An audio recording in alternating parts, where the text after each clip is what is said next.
Hello, everybody, and welcome to the entertainment headquarters, and welcome to another very special Into the Darkness segment.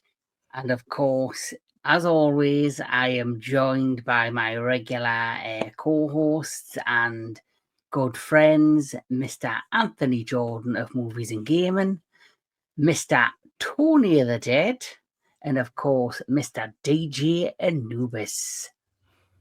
So, yes, these are my good friends, and we've been doing this for quite some time, our Into the Darkness franchise discussions, but this one's a very special one because this one was done as a kind of birthday treat for Mr. Happy Tony of the Dead. to you. I guilted him into it. Yeah, right. So, of course, because Mr. Tony the Dead, it is his birthday today. And as just like the name says, Mr. Tony the Dead, we're going to do a franchise discussion, a birthday special on the films that he really enjoys the most. And it is the Night of the Living Dead franchise. Mm-hmm. So, in this discussion, we'll be covering Night of the Living Dead. We'll be covering Dawn of the Dead, Day of the Dead, and finally, a film I'll be honest I hadn't seen before and I've not long finished, Land of the Dead. And then finally, I have seen Land of the Dead, I'm mixed up. The one I haven't seen out of these was this one, which is Diary of the Dead. I didn't even know this thing existed. Lucky you. Hey. Part of me is like, maybe it was a good thing I didn't know it existed. Did you get to survival? There is no No. survival. The horses are no longer safe. So, like always, Mr. Tony the Dead, what is it about these particular films and this particular franchise that you enjoy so much? You know, I really don't know. I just like, I always like post-apocalyptic things. I like end of the world, like scenarios, dystopian futures and stuff like that. And just the one, when I first started, because Mr. Tony the Dead is from Dawn of the Dead, which is one of my favorites. It switches up and like, it's my favorite zombie movie, but it's like, as far as horror, it goes it's like switches places. But like, I have a memory of when I first was going to watch this movie, Dawn of the Dead, and it was just a good memory. And every time I would watch after that, I would do the same thing. I don't do it now. I used to go to Walmart and get like a sleeve, I guess you'd say, of like those cheap cookies, of vanilla and chocolate cookies, and I would just like sit and watch the movie and eat that and like drink soda. It was just like a thing I did. I don't know, like it was peaceful. And I don't know, I just like the idea of like, that's like, if that were to happen, what would my life be like, and how would I mean, I'd probably be dead, but like, say I survived, how would I be different, and what kind of a person would I change into? You know, it's just makes me think. That's all. Yeah. Well, this is your birthday, my friend, and as promised, we're here to talk about the movies you love for your big day. And so here we go. Let's get cracking and talk about the Night of the Living Dead franchise. So, Night of the Living Dead is a zombie horror media franchise created by George A. Romero, beginning with the 1968 film Night of the Living Dead, directed by Romero and co-written by John A. Russo. The franchise predominantly centers on different groups of people attempting to survive during the outbreak of and evolution of a zombie apocalypse. The latest installment of the series, Survival of the Dead, was released in 2009 with a sequel, Twilight of the Dead, in development. This would have been the first film in the series not directed by George Romero, who died on July the 16th, 2017. So, he has now become synonymous with the zombie franchise. I think everyone, when they think of this, I guess you could say he was like the mastermind, the godfather of this franchise. He's influenced so much when it comes to zombies and I guess zombie filmmaking. So I'll go around the group and ask us all like what's your like memories or opinions of George A. Romero as a filmmaker. Anthony Jordan. Just granted, all his films weren't great, but just a all Nope. around just great filmmaker. Like the original Night stands the test of time. I like the remake better, but it doesn't change the fact that this is a more important film. Hmm. Dawn, my favorite zombie movie ever made. There's just so much good with this, and it's just a more sophisticated film in terms of storytelling. And it's like great watching these two because you kind of see where he was as a filmmaker and as a person at the time making these. Day, just a wonderfully just bleak, nihilistic, unapologetic film. And even though it's one of the weaker ones, like Land, it's just a fun film. I didn't love all his films, but he was a great filmmaker with a vision, and I feel he always worked his best when he had less studio constraints. Yeah, you can definitely tell the difference in each film. Like the first three you've mentioned feel more like independent, self-made movies, like the way its style is. Then you get The Land, and Land just feels like a total studio movie, in my opinion. You can tell it's got that studio feel to it. What's your opinion, Mr. Tony the Dead, of obviously Mr. George A. Romero? I agree with Anthony. I mean, besides his zombie movies, I like all the zombie movies. But there is an order to them, obviously, that I like. Like, if I was going to watch one last, it probably would be Survival. Like, if I get to it, I get to it. But yeah, I really like Land of the Dead. I think it's fun, but I get what you mean by it's like a little more studio wise. Plus, I don't know. I can't even think how long after that one came. The one before that came to this one. I can't think what I'm trying to say. How long after the one before that came out before Land, and then it's like I think everybody was just like, let's make the movie and everything, and he just put everything into it. And special effects, different story, bigger names, budget, and I think he did. I think he did the best they did with that. I think it's a good story. I think the zombies are, we'll get to it, but like the evolution of them and stuff. Like some people might not like that, but I think it's something that should happen. They get stronger or smarter, whatever. Yeah, I mean, Night of the Living Dead. It's like he said, it stands the test of time. I don't know. I'm like, it's all over my head right now. Like, there's just so much to say. But as far as his movies that are not zombie, I will say I'm not really a big fan of them. It's like maybe the Crazies. Like that's pretty good. And the remake of that is good. I like the Crazies. I thought the Crazies was different, but it's still going along like not. I know it's not zombies, but it has like a similar feel to what he's done. Like a Panic.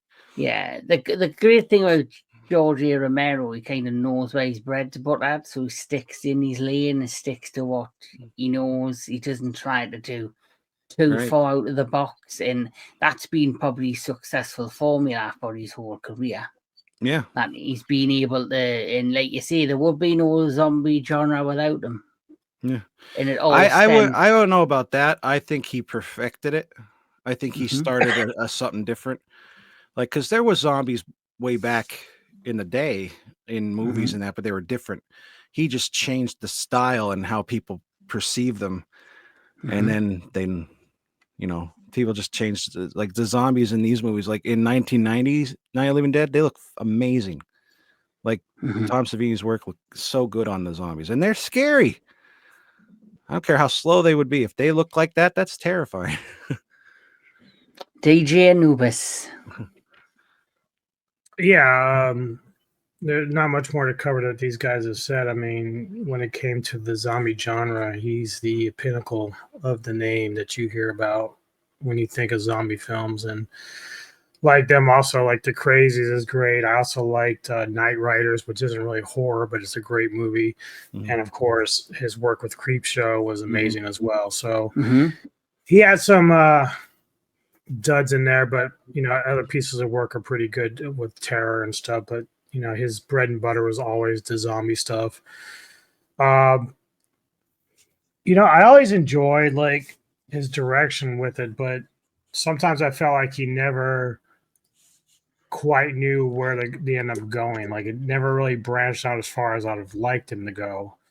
But for people that complain about Land of the Dead and like the fact that they started to kind of get smarter or whatever, it really wasn't anything new because Day of the Dead with Bub, that's where it started. Yeah, they were toying with that idea. So go ahead. And even as early as the original Night and Dawn of the Dead, they showed zombies using weapons.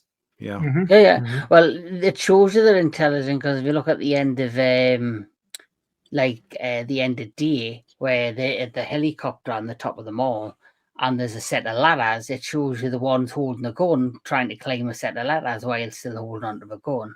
The Bruce Campbell look-alike. Yeah, so that tells you that like if they were just mindless, they would just like walk into walls and walk into doors or just fall over like whatever, a brick on the road, something like that. The fact that they can kind of still coordinate themselves shows that there is some sort of intelligence, and just like humans over time adapt and grow and evolve, I'm sure, like you say. Yeah, because they've always pointed to the idea that, they were humans who did things of creature of habit. They were dead, but they were still doing things that were familiar to them. The mall or whatever, so it's not unlike we should be shocked that it was eventually going to go to where Land of the Dead, they're like, okay, yeah, we know we got to go there if we want to eat, Yeah.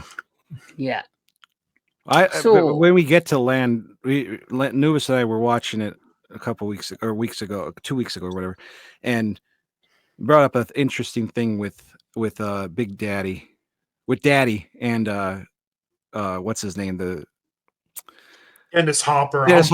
Yeah, I brought that up. Oh, you brought that. Okay, yeah. So we'll have to mention that too because that's interesting.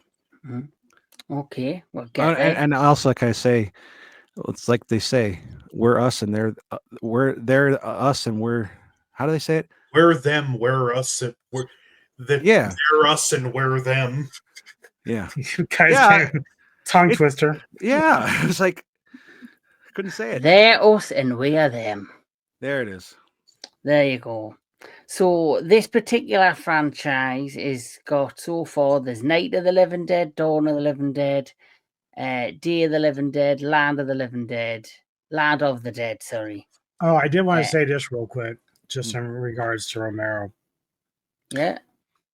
He not only just important in what he did with the genre, but his, how would you call it, his approach to humanity. So you mentioned the quote, right?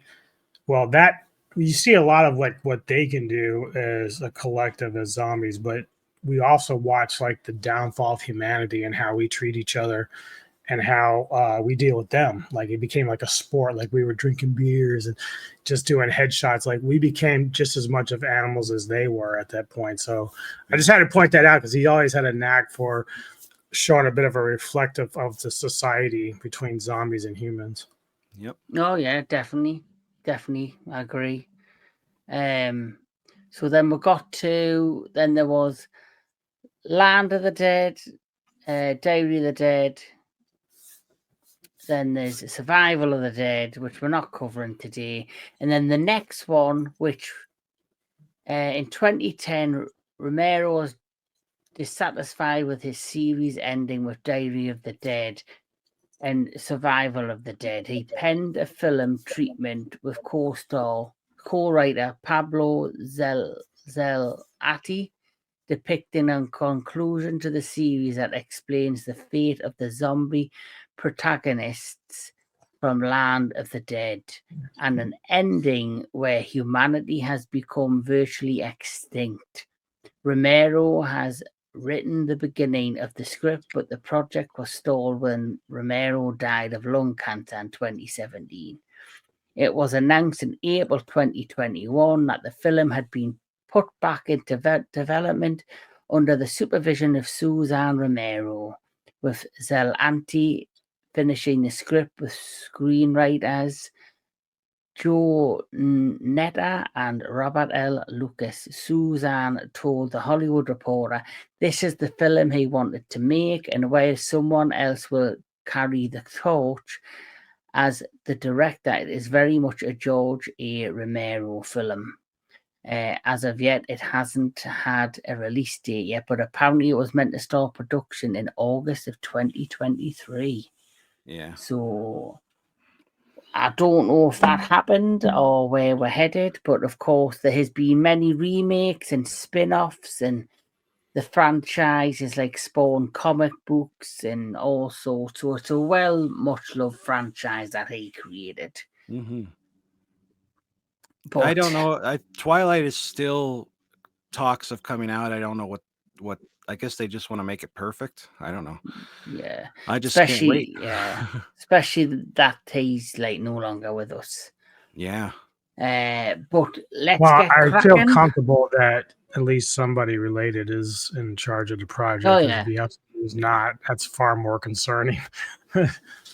Michael only Bay's way- in charge of it. Yeah. Michael Bay. The thing is, Zombies. you don't mind somebody taking over a franchise if they're a die-hard fan and they've actually got a real passion and they really know the material that they're trying to create. Sure. It's when you just get a bunch of people in a boardroom that says that sounds like a good idea. Or, I don't know, why don't we make the zombies fly? That'll be a good movie. Well, that'll be a good film. Let's Army of the make a Dead. movie about flying zombies. And then Army your of the next door, it fucking, it That's why gets it's called released. Twilight, because they're in the stars. And next thing you know, it gets released and people are just generally horrified by the crap that's put out. I would be honest. I think I would be pissed off too.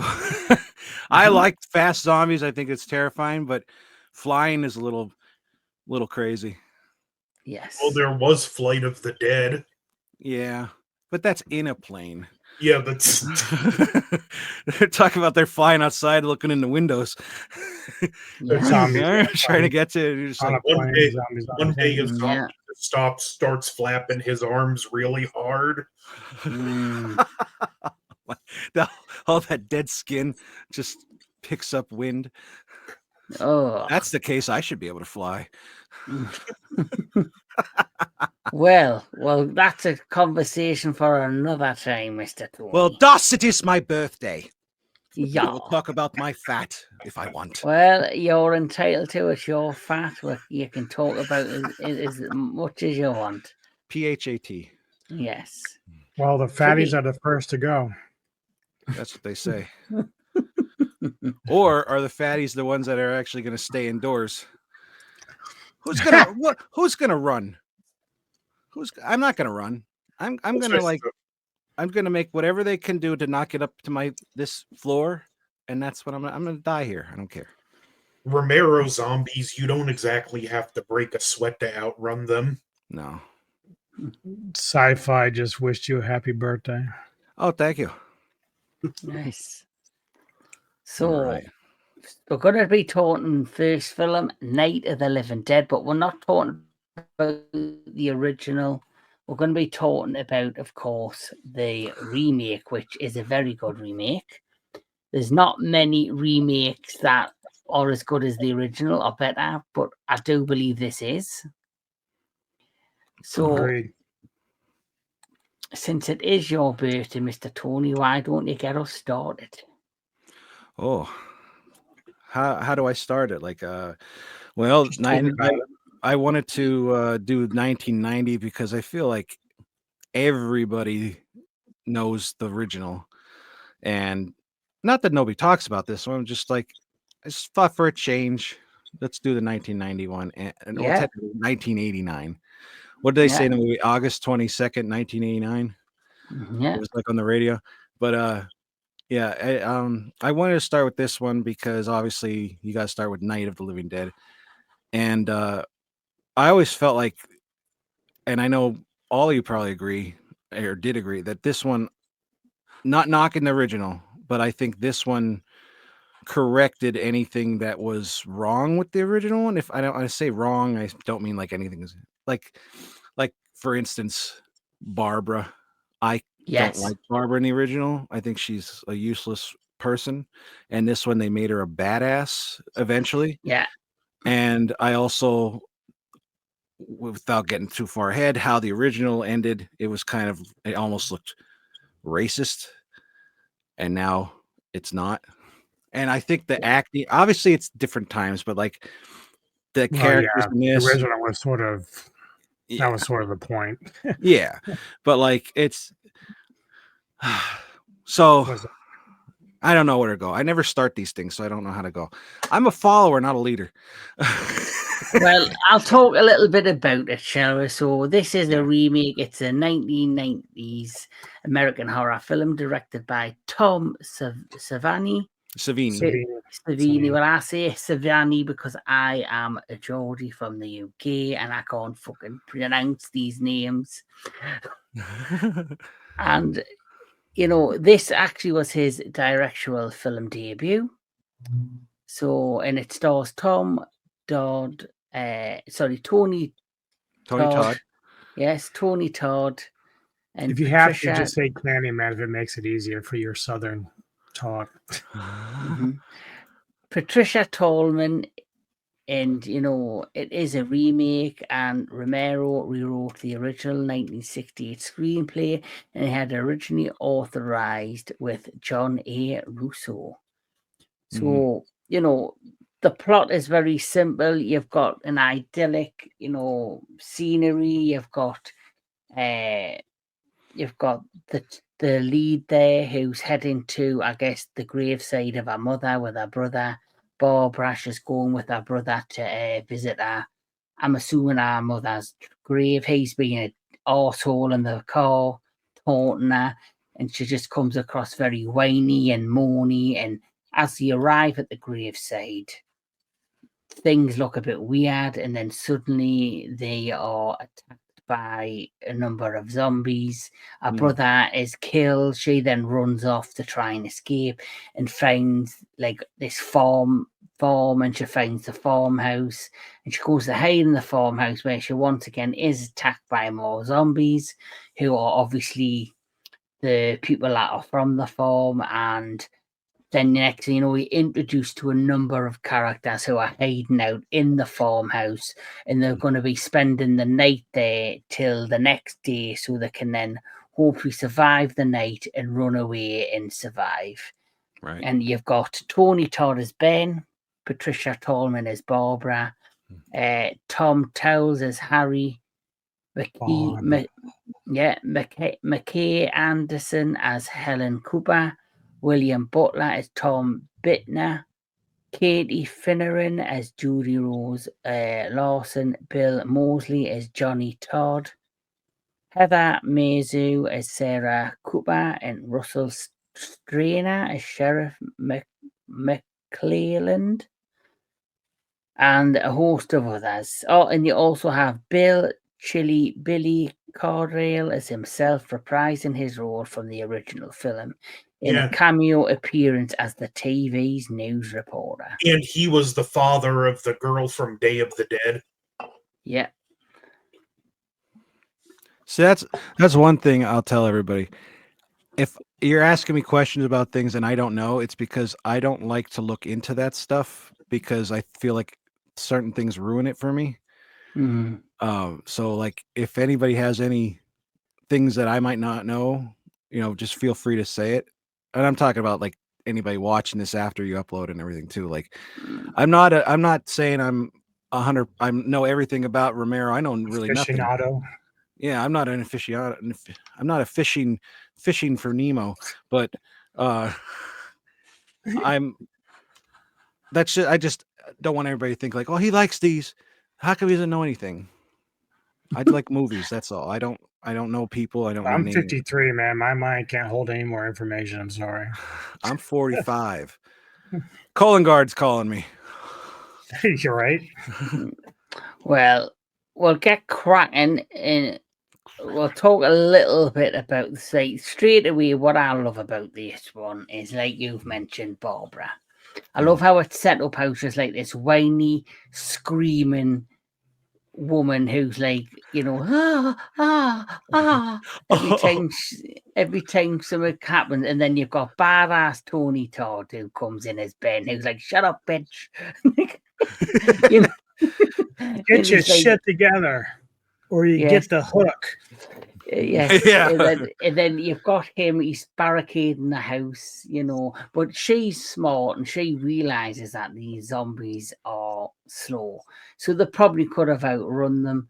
But then that shows the alternation between her and Ben's character. She becomes the strong one, the one with the will to want to push forward and survive, and he kind of becomes the scared one, and he basically ends up the one in her place. Obviously, he doesn't scream or like act like a clown like she does when she first walks into the house. But at the same time, it's a fucking zombie apocalypse. There's dead people chasing after you. How would you react when you first meet a zombie? So, And I can get why she is the way she is, because she just witnessed her brother banging his head, and there's literally, like you said, zombies, dead people walking around. Mm-hmm. Even though they're like, are they dead or they're not? Something, and now later on when you see other movies, it's like everybody just shoot them in the head, and they don't know that then. So it's just like, I could see why they panic, but at the same time, it's like you just want to grab them and shake their shoulders, like, pull yourself together. Mm-hmm. And then, of course, you've got the arsehole. He's probably the actor who plays him is brilliant, because you generally do loathe them. You grow to loathe them. He's like this cowardice man who, I can understand if you're a protective father and you want to protect your child and your wife and you're scared, but he just comes across as just he's not he's not coming across as a protective father or a protective husband. He's just coming across as a very selfish, annoying, ruthless character. And doesn't his wife almost seem more scared of him than she does the dad? Mm-hmm. Yes. Yeah. So it kind of gives you that impression that if there was like a prequel film or episode on television that shows the events prior to them getting to that house, I would imagine they had a very tough marriage, a very strained marriage, where he was in control and he's a very controlling figure, and he probably beat her up at some point. Oh, yeah. That's the vibe that they give off with this man. Yeah. Yeah, that would be interesting, actually, because they're in, like, she's in a nice dress, he's in a suit. Like, what were they doing before all this shit happened?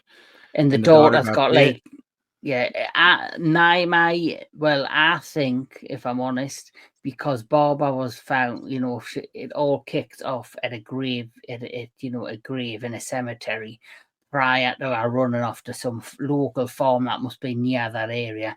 It would not surprise me if they were at another funeral, or if they were at a christening, or if they were at a wedding, because they're in nice suits. That's true.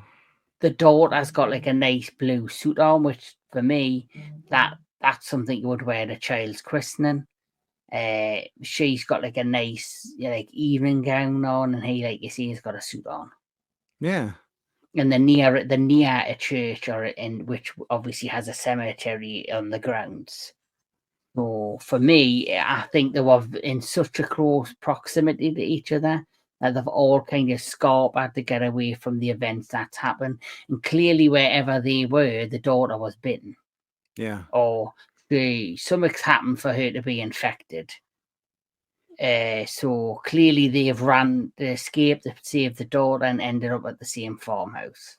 Yeah. Yep. Yeah, But he's a prick. yeah, For sure. he is a prick. Both What's your- Coopers, this one and the original.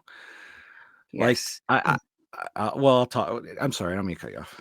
No. So who would you say is better at the role? In the first one or the second one? Or the remake, What, sorry. as the dick? Is the dickhead. Oof, I don't know, I man. both of them, but I mean, Yeah. the thing is, like, by the time we got to this version, both special effects wise, acting, and what you're allowed to really do, like, they didn't really push any kind of like verbal boundaries on the first one. Like, it was just kind of like more laid back in terms of everything. So this one, if he wanted to be a straight up fucking dick, like to the point of like saying the nasty things or doing nasty things, he could do it. Like, that's one of the great things about the ending for him, because it's like homeboy's alive and she's like, I don't give a fuck. Oh, Oh, I love that. yeah. This, He said, this fuck Cooper, you. this And Cooper does feel like more of a slime ball. Oh, he And the was laying fact that- everyone out to dry. Yeah, so he's like so relieved she came back for him, but then she blows his head off, and then she's like, put him on the pile with the rest of them. There's another one for the fire. One love thing that. I do like, even though you don't like Cooper, the way it portrays the scenario, both Ben and Cooper were not 100% right nor 100% wrong. Yeah. So Well, I think it's because it's more of a hindsight. So I got exactly why Ben didn't want to go down there, because Yeah. if no one ever comes, you are stuck. You're not going anywhere because they're all out in the house. So you definitely are, unless you have some sort of like back door to where you might try to attempt to get out, you're fucked. But in hindsight, you have people coming, then all of a sudden you have a chance of being rescued. So, but that's something that you just never know. You'll never know that. Me personally, I would have been like, hey guys, would it be possible for us to tear up enough of the stairs that they can't get to us and we can keep a lookout for people? Yep. Meanwhile, they can flood the downstairs and we'll be safe. Yep. it made me That's what I wonder would- as well if there was ever access to the roof. Mm-hmm. Could they have gotten to the roof and just stayed on the roof? Well, Because where did Cooper hide? Because, like you see, the invaded Well, he went in the house, attic. but there you go. He went in the attic. He could have followed and like found a way from one of the bedroom windows to get to the top of the roof. But at the same time, Ben was shot or injured, so it's not. He might not have had the strength to climb high. Well, he was shot So- too. Cooper was shot Yes. too. So he just went. I think he kind of thought, if I'm going to die, I'm going to die here, but maybe I'll be safe. And if I don't die, then I won't be eaten. Mm-hmm. But Well, I mean, you'd that's probably when rather all starve to death and get chewed to death. right. Mm-hmm. Also, like obviously, the scenario how a person becomes a zombie, it's only if they're bitten or infected. Or they die. Or they die. Yeah, so that's very much similar to The Walking Dead. Like, you don't have to be bitten in The Walking Dead. You could die of a heart attack and just come back as a zombie. Yep. So that's what I quite like about when you see that interview or you're watching the television. Is it in Day of the Dead where you have the man with the eye patch on? Mm. And he's like trying to explain it doesn't matter how many you were killed, we're still going to be outnumbered. You mean Dawn? It's in That's what he said. Dawn. I thought you said day. Oh, must be that Geordie thing. I hear. So, Don't kick me out. I always thought that the guy with the eye patch looked like Anthony. To be honest. True. Facts. Facts. Is it So- just me, Good-looking though? guy. Is it just me? Like, McKee Anderson, who plays the wife Helen, is a hottie. Yes. That's one thing I wanted to say. I don't understand how Cooper in the original and this one got such a fucking hot wife. Like he must have a charm or a big dick, because like his dick must come out and ting, like your teeth are ting. Like that's he must, or has money, because there's no Probably way that money. like Probably that money. woman would want to be with. I don't know. Since Anubis said I could pull off that guy with the eye patch. Yep, there you go. There he is. Holy Special shit. guest. We got him. He's here. You didn't tell me you got the what's his name from the movie to be on this panel. That's great. Now say this. They must be shot on sight. They Killed on must sight. be shot on sight. There you go. Yeah. We need to clip that. Yes. Yes. In fact, That's I'm awesome. gonna clip it so I can use it as a GIF on my programs. Yes. That's awesome. But what I was going to say is also because Cooper has that manipulative kind of personality, he could have manipulated her into falling in love with him. That's true. He's got that controlling nature. He's got that controlling nature. It could be anything. Mhm. She could have low self-esteem. He does look a little bit older than her, so maybe he had gotten her when she was like a young teen or something, like 18 or 19, and then kind of like just impressioned her enough to marry him. And all that. That's what I'm thinking. But in all, this film for me, I've only seen the original maybe 2 times, and I've seen it's only. Is there a color version? Because I've only seen the black and white version. There's a colored version, but it looks horrible. Yeah, I would rather just watch the black and white, and I've seen that a couple of times. But I do enjoy this version. This was like, I think I've probably seen this version before seeing the. Well, I talked with Tony a little bit. The thing that I like about this one is the ending. Like now, I'm not as worked up about the political part of the first one, but I do like how Ben goes out in this one as opposed to the other one. It's just a whole different ending, a lot different feel. Because the first one is like really dreadful. Like this is dreadful in this one, but not like the first one. The first one's like, oh my god, that dude fought all night just to get shot by some yahoos. Yeah. Whereas this one, at least Ben kind of went out on his own terms. Yeah. This one, like, it gives you hope humanity will survive this, but it also leaves you with this uncomfortable feeling of, what is humanity going to become to survive it? Yeah. And I don't know if I think that's the whole point of the ending, what Anthony said. Well, that's what I love in general, is how this uses your knowledge of the original to build suspense, and every now and then you think you know what it's going to do and it goes in a different direction. Agreed. And like you say, the zombie effects are brilliant in this. Oh, yeah. I haven't watched it yet, but I have the Criterion for the original, and it has an earlier cut of the film under the title Night of Anubis. Oh, yeah? Yeah. Yes. Yeah. So, overall, what's your overall thought on this one? And then we'll move on to the next movie. So, Mr. Tony the Dead. Oh, overall thoughts. It's awesome. I think it's a great movie. Like I said, I like the changes they did from the original. I think the effects are amazing. I like how it kind of feels just like the original. It's just updated. They didn't stray too far away. And like Anthony said, they throw little things at you differently, like in the beginning where it's like that first zombie's coming over, here's one of them now, and then that was the one in the original that attacked, and here this one is just a scared guy that got hit. And then the zombie, he's like, you want any help, do you need it? And then right when he turns around, vroom, jumps on her, and it's like so well done. Like I even jumped at that part. I like almost forgot about it, so it was really cool watching it. And like my son was watching it with me a little bit.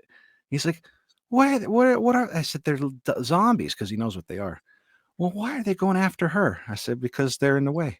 she's in the way, you know. But like, I don't know, like overall, I think that it's a better movie than the original. I'm sure everybody thinks, you know, I know everybody said that, but it was the first time watching it in like a little bit, and I enjoyed it to watch it. And yeah, it's definitely one you should check out because and one thing that I thought was a really cool scene was like where he first goes out on the lawn to kill that zombie he ran over, and he's like his legs are flipped in the front, and he stabs him in the head. He's like, "God damn you!" And then he goes to like genuflect, and then he stops, and then she goes like that, and it's kind of like and they just kind of like look, and they're just like thinking. It's like a very it's a moment in the movie that's just like, wow.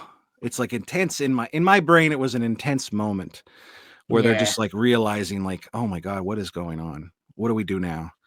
And it was just so, I never noticed that before until this time. And it was like, wow. And when there's no more room on earth. Yeah. We're Tony dead. Todd fucking nailed this role. And we're supposed to be getting a special extended edition of this released. Like Tom Savini had commented, he said, if the original film's around 30% of what he originally envisioned, this new cut, I think he said, is going to be closer to 60 or 80. And it's even supposed to have like his original planned opening for this with the car driving. It was going to start in black and white and slowly fade into color. Yeah. And that's supposed to be back in the film. Oh, okay. Oh. Well, Tom Savini did an excellent job as director on this. Oh, God, yeah. Excellent. You know the whole, because you mentioned like Russo, you know the whole of Night of the Living Dead and the Return of the Living Dead thing, right? The what? The whole thing between the Night of the Living Dead and the Return of the Living Dead films, that because Russo and Romero worked together on this one and they couldn't agree where to go in the future. They agreed to go their own ways, and the agreement was George would keep the of the dead and Russo would keep the living dead. So them working together again is why we got the full Night of the Living Dead title back. Oh, I didn't know that. See, that's something I don't know. That's cool.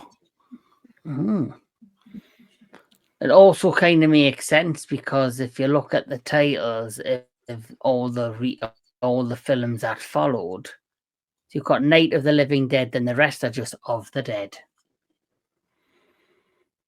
So the first one's Night of the Living Dead, then it was Dawn of the Dead, not Dawn of the Living Dead. Oh yeah. And I was like, and then it's then it's Day of the Dead, then there's Land of the Dead and Diary of the Dead and Survival of the Dead. It's not Diary of the Living Dead. So he must have kept the living part in his films. Yeah.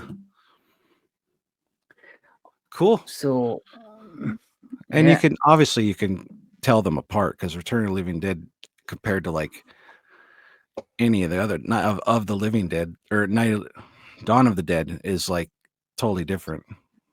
You know? Yeah, one's more slapstick, one's more serious, has a serious, more apocalyptic tone to it.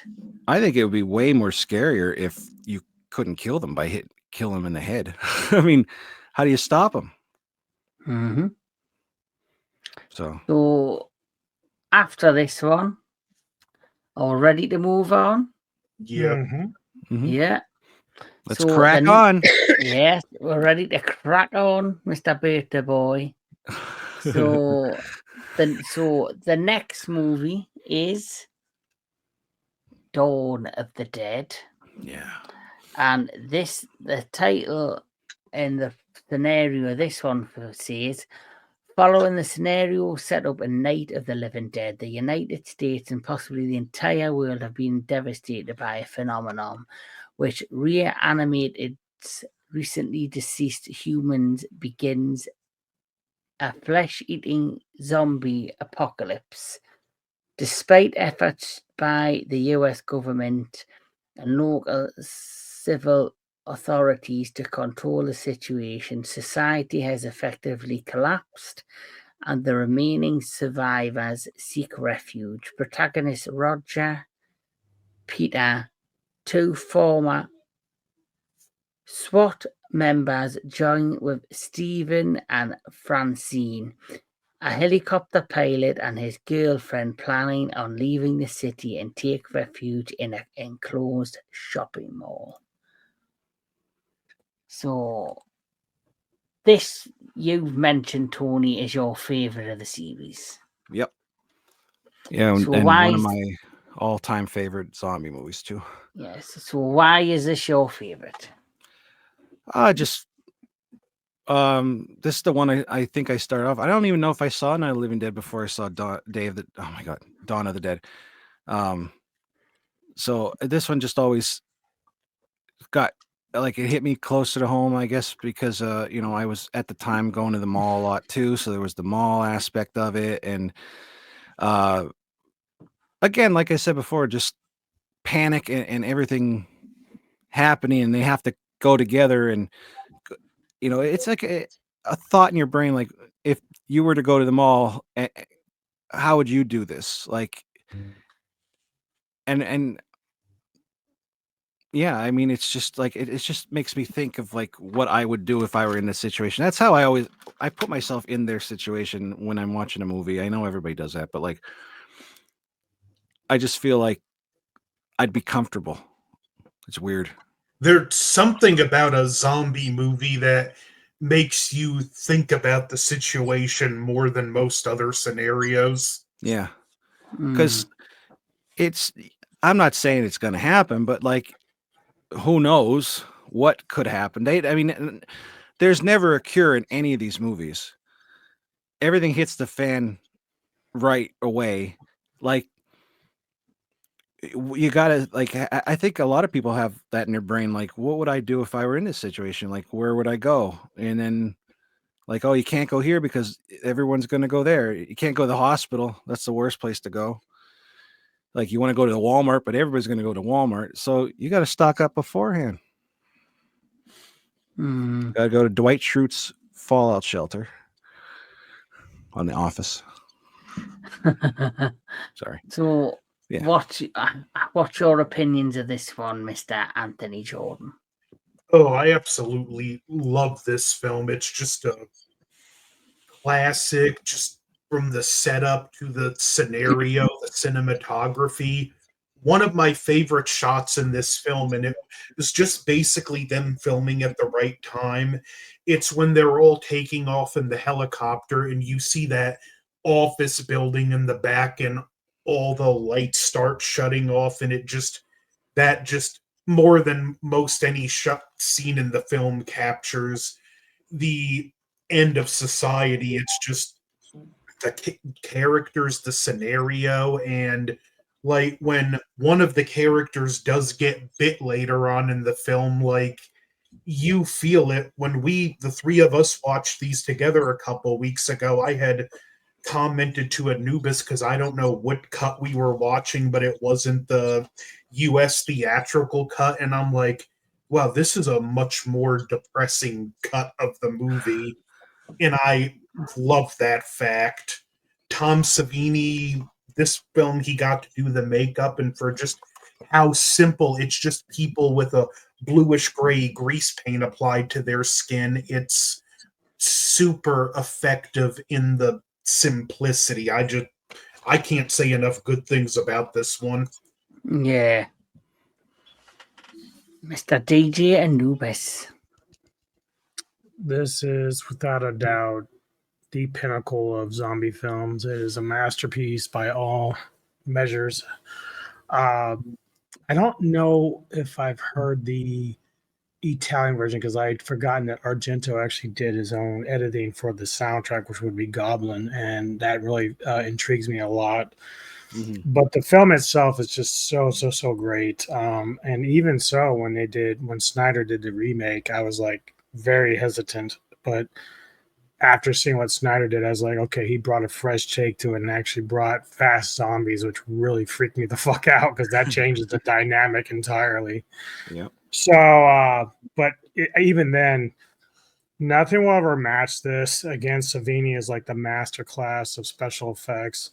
The fact that he's even a part of like the Marauders who end up coming in and crashing through the fucking the mall later in the film is like so exceptional. Yeah, just there's so much about this film. It's just so much fun, and like it's not even like a short movie. It's kind of long, so the fact that it has character depth and lets you breathe while you're there. And the funny thing is, and I kind of want to use this sparingly with like a movie called Night of the Comet from '85, where you have a desolate place that's basically humanity's fallen. And on most days, you would say to yourself, God, man, I'd love to be able to go to a mall and just have whatever the fuck I want. Anything. Money, jewels, clothes, whatever. And then you have to sit there and say, but what am I going to spend this on? Who am I going to share it with? Like, there's just nobody. Like, then it becomes a lonely thing. So even though they're all there as a group, they all have to deal with the idea that it's all short lived. Like, you're going to have this excitement though. So you see the guys, Forey, and I think it's MG is the other guy, and they're excited about how they're going to get supplies to feed themselves and clothe themselves and stuff. So they're kind of running around doing these bait and switch with the zombies, getting them moved to one spot to another. But then after a while, it's kind of like they get bored. Like there's just nowhere to go. And there's no one else to talk to. It's just them.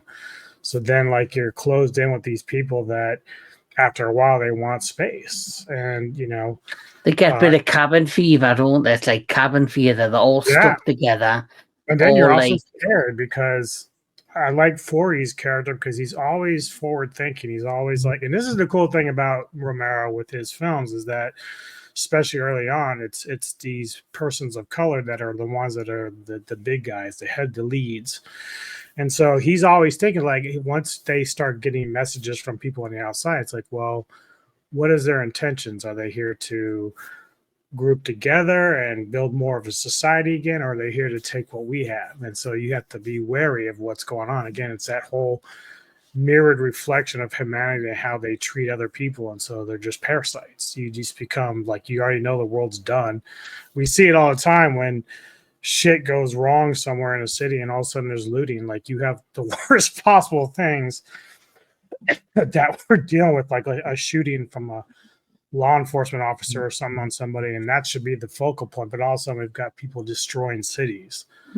It's like they're using it for personal gain. It's the worst part of humanity. So it's no different here.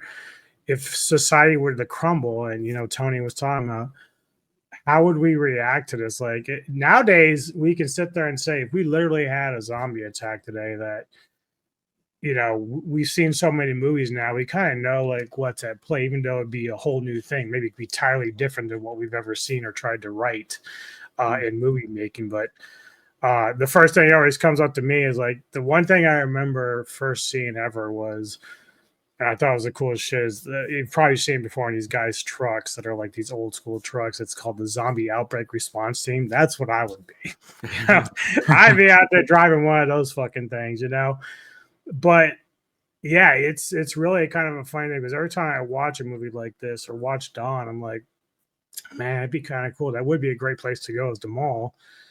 But in the end, there's nobody out there making milk. There's no one out there making food. So eventually, whatever you have is going to dry up. All you have is dry goods to really rely on. And even that goes bad. Yeah. So in the end, you have to find a way to kind of rebuild society. But yeah, I know I went off on a tangent there, but this film is just so amazing, and it just reflects a lot of that. And you don't always think about it when you're watching because you're only watching what's happening at the present. But looking long term, man, it's like you could just see even the girl who's our lead in this. She starts to know that they have to get out of there. They have to be able to find somewhere, an island, or find other people because she's getting cabin fever, and I think she's pregnant at this point. She's pregnant. Yep.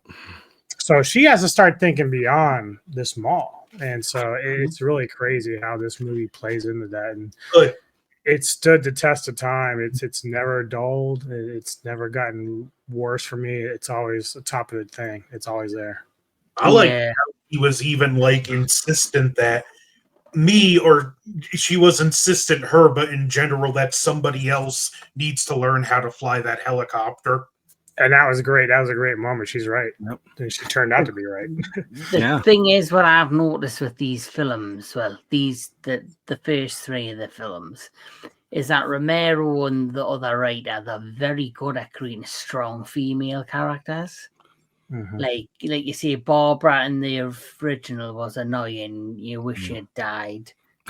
And then in the remake, you wanted her to survive. And now this one, you've got a thinking pregnant woman who, you know, she knows, like you say, we need to get beyond this place. We need to find a place where we can build, you know, herbs and, you know, actually find a foundation to build, you know, Yeah. have a little bit of society still operating, because otherwise humanity is going to die out. Yeah. And I know we're going to get to it later, but that's kind of like why I have some issues with Romero in terms of the later films, because he never really thinks beyond that. It's always kind of like just more the dystopian vibe that we're getting, or it's like it's a current vibe, but it's on a different setting. So like Diary is taking place while all this is happening, but just from a different perspective. Mhm. But whereas Yeah, something like 28 Days Later kind of like it actually pushes more of the envelope in that regard. You know what I mean? Mm-hmm. Mm-hmm. I agree with that. Like, I wish there was like a sequel. I know that they want to update like the Land of the Dead with the Twilight, but like I would like to know what happened to Francine. What about the baby? You know, Right. something. What happened Yeah, to it's all. Barbara? What happened to Barbara? Yeah, that Barbara. Like they need to. Nobody ever comes back really, unless they're a Maybe, different character. you know, that would be like cool if someone were to like write an anthology novel and just have a series of stories explaining what happened to the people from each movie after. Maybe there Mhm. is, and we don't know it. Well, there is technically a comic book that's kind of a sequel to the Night of the Living Dead remake, but it just completely goes off the rails. It never concluded, and I think it even revealed that aliens were behind the outbreak. Oh, I don't like That that. I don't like that idea. As for me, I really enjoy this movie. Uh, I do enjoy. I like the character, but I do like the characters. I love the character of Barbara in the remake of Night of the Living Dead. I think she's a stronger hero by film's end than the characters in this. But I do enjoy all of the characters in the first two Dead, because I just think he was very good at creating people he had generally cared about and wanted to see survive. Yeah. Where you get a lot of modern films, they're trying to build a character you care about, and you couldn't give a shit if they're dead or alive by the end. Where with this one, you definitely cared if they Yeah. lived or died. And I like the world he started setting up. Like the first one was just like the tip of the iceberg. Basically, was everything just kicked off. They didn't even know what was happening. They didn't even know how these people were coming back from the dead. The second one, they kind of like, you know, they kind of go into a bit more by the government are talking about it. There's news broadcast. You've got people on the television talking about it. And obviously, there's still no real answers to what's going on, but it's the fact that they're continuing the story and continuing kind of like the timeline in such a realistic way that it's believable that this is. So basically, you could actually say the remake, you know, Night of the Living Dead and this one, Dawn, basically they're happening at the same time. You could say that. Well, I think that you're supposed to look at it like that with Night of the Living Dead and Dawn. You're just supposed to assume like that it is happening also. Like it's not like a separate occasion. The You know? helicopter scene, they fly over this farmhouse, and it's implied that may or may not be the farmhouse from Night. Oh, okay. Well, I've met a couple people from the movie. I met Ken Foray. He's really tall, really nice guy. I should have sent you the pictures. I've met George Romero before. Super nice guy. He was. and I've met the Hare Krishna zombie, Terry. No, Terry Alexander's the Jamaican guy from the day. I can't think of his name, but he was really nice. I met him in makeup. He had the Hare Krishna makeup on, Oh, and he's like, I have to find it. He's like, dude, like that, and I'm going, like, oh my god, but I don't know where I was going with that. I have a friend. I have a friend who got to interview him. Yeah, cool. yeah. I don't know where I was going with that. I don't remember.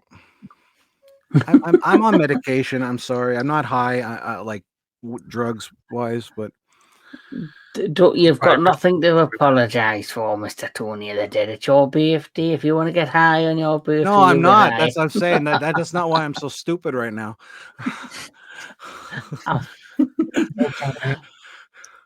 So my overall thought is that there's not many, I guess, direct sequels to the first movie that is as good or better. Well, this is definitely one of the rare occasions that it is.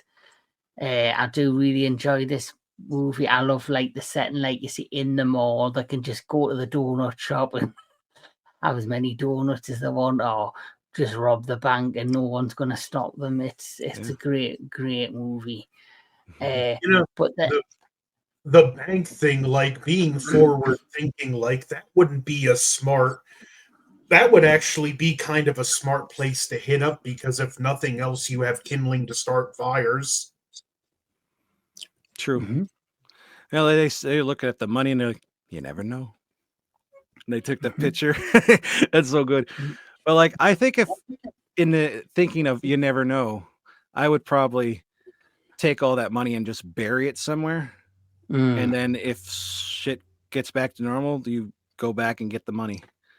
But Yeah. again, I don't think I personally would grab any of the money. I'd be like, who cares? Like, I think that this is very sad, but I know you're going to get different responsibilities when all this shit is happening, but I feel like pressure would be so dropped on me. I'd feel 100, like I'd feel so good. I feel like I should be in the zombie apocalypse. I don't, I just, maybe I get my anger out, just shoot like people in the head. I'd pull a couple Coopers on people, you know, like the Purge. Who's going to stop me? I'd be like, It's my birthday. Yeah, I don't know. I see some YouTuber I hate is like, oh, I'm gonna shoot that motherfucker. He's a zombie. That's great. He's gone. That's another reason Yeah. I stay in. I piss off a lot of people. People don't like me. So Well, we like you, Tony, because I wouldn't have you here otherwise. well, thank you. We wouldn't be celebrating your birthday otherwise. I appreciate it. But the next movie, for me, it takes a totally different tone. It's like this is where things get more, where they decide that we know what's going on, we kind of know what's happening. This is where we now have to start to research and study the effects of what's going on. So we're now heading into this lovely movie, Day of the Dead. So Day of the Dead. So in the far future, zombies have overrun the world, and an underground army missile bunker near the Everglades holds part of a military-supported scientific team assigned to study the zombies phenomenon, in the hopes of finding a way of stopping or reversing the process. Dwindling supplies of loss of communication with other survivor enclaves and apparent lack of progress in the experiment has already caused loss of cohesion among the scientists and soldiers. Dr. Logan, the lead scientist of the project, has been secretly using the recently deceased soldiers in his experiments, trying to prove his theory that the zombies can eventually be domesticated. Fido. Yes. So Would you For like to anyone who's never start? seen that, that's a great zombie film. I don't care what anybody says. What did Fido's you say? great. Fido. Everybody's never seen it. Fido's great. Oh yeah, I liked Fido. I've never seen Fido. That's different. So good. It's a Mhm. different Well, take, yeah. that can be a future cinematic synergy. There you go. It's been years There we since I've go. seen it. I always like when you guys bring up films that I've never seen. I'm like, right, we need to watch it. We need to review it. Let's get the shit done. Yeah, it basically takes that premise and just runs with it. Fun. Oh, cool. I'm going to look it up after here. So, Anubis, would you like to start us with this one? Yeah, sure. So I don't know how I felt initially when I saw it advertised. You know, obviously I like Don, but I was like, well, I think at some level you say to yourself, okay, we're going to keep pumping out sequels, but how good are these sequels going to continue to be? And it's not just with Dawn or, Night of the Living Dead. It could be like the Friday the 13th series or Freddy. It's like, how far are we going to go before I'm just like checking out, right? Granted, it's only been 2 films at this point by the time this film gets released. But when I finally did sit down with it, I was like, okay. But I think I'm kind of like Tony too, because this is where you have to kind of reestablish your concentration on a brand new set of characters. Like, we don't have anybody from the first one to go with. Like, that's kind of like what you're attached to, just like the one before it. So here we are with a whole brand new cast of characters, and we have to reestablish how we feel about each one. But I do love the premise. Again, it gives you this claustrophobic vibe because they're in this military bunker. And, if they go out beyond the gates, it's like nothing but, bodies out there chasing you around. Now we got some guy that's a scientist, nicest dude in the world, but he's doing some crazy ass shit with some of these soldiers that are passing away, which, I've heard Anthony talk a little bit about it when we were kind of watching the film about Joe Pilato's character, which is a real big time dick, but there is a sense of, there's this moment in the film where his character sees that this doctor's been butchering some of his friends that are been passed away, and he's just like losing his shit. He's like, that's fucked up, dude. Like, you've been pulling this shit when I'm not looking. And he's like, these are his comrades, basically. Yeah. But at the same token, Pilato's character is just a very narcissistic control freak who, with his gun, wants to rule the day, and he wants to be the king of the bunker. And then you got the chick who's just, trying to knock off days, trying to find ways to get out of there. They have to worry about fuel, and they go out and they try to fly to different cities, as we see at the beginning, to see if there's just any signs of life beyond the dead. And it's actually a very creepy moment early on when there's like nothing there, and then they start calling out, and all of a sudden it's like, everybody starts coming out. Yeah.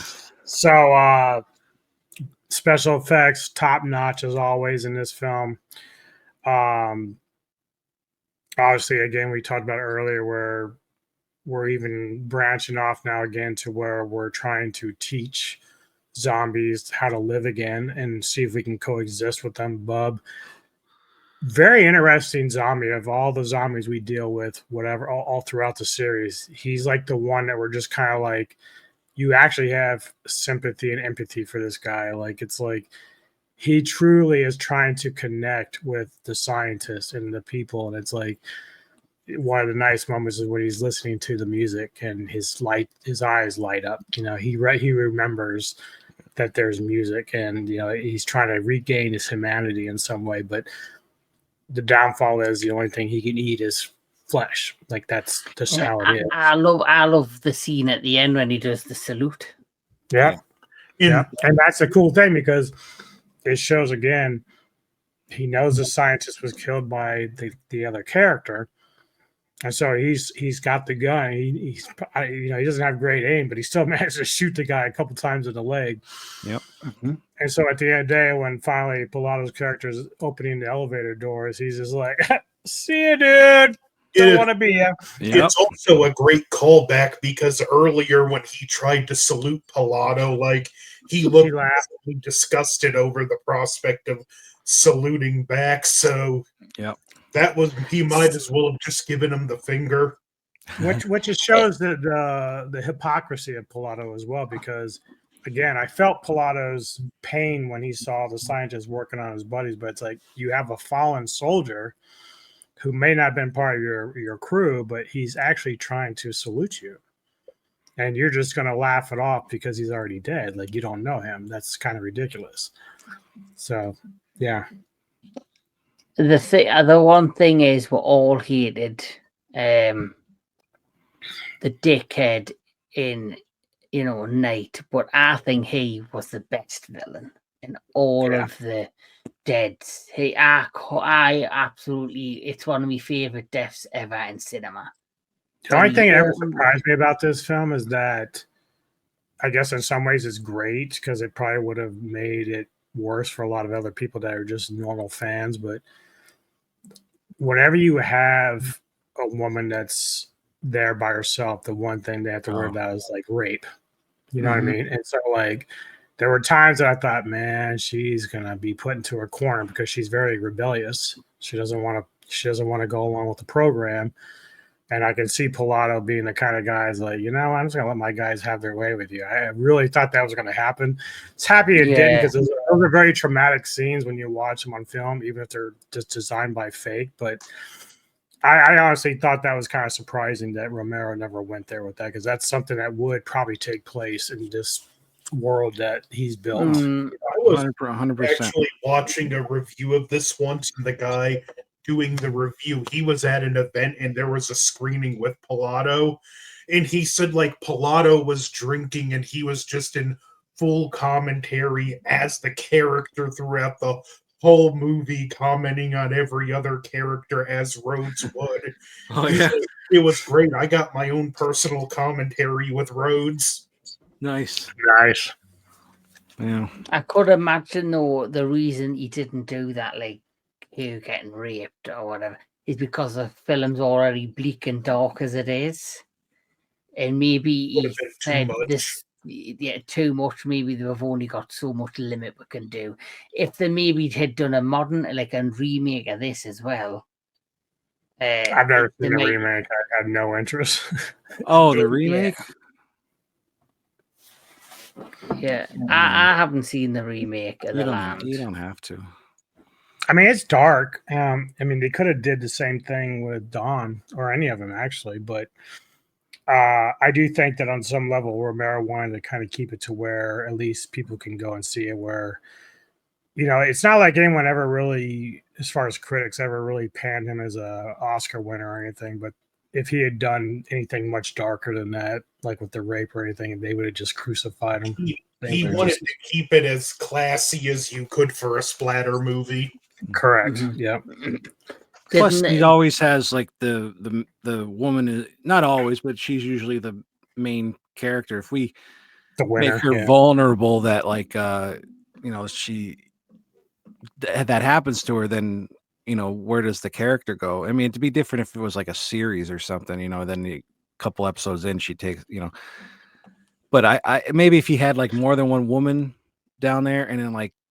Yeah, maybe she would have to take revenge on Rhodes' characters, or maybe she seduces him and cuts the dick off, kind of like that. I don't know. And I also, sorry, I was just gonna say like that's an interesting point, because like again, like 28 Days Later didn't shy away from that. That was there's a movie, I think it's the second one, where they're coming up against the military group, and their idea is that we need to repopulate the world. So their idea, of course, is to do that. Was it the first one? So yeah, it's been a while since I've seen them, but yeah, they weren't afraid to go kind of into that dark place. So, but it was interesting that Romero never did. Yeah, I do kind of like too that even though these soldiers are just insane at this point, obnoxious, and you don't like them, it still says something about who they were before that. They still don't cross that one line.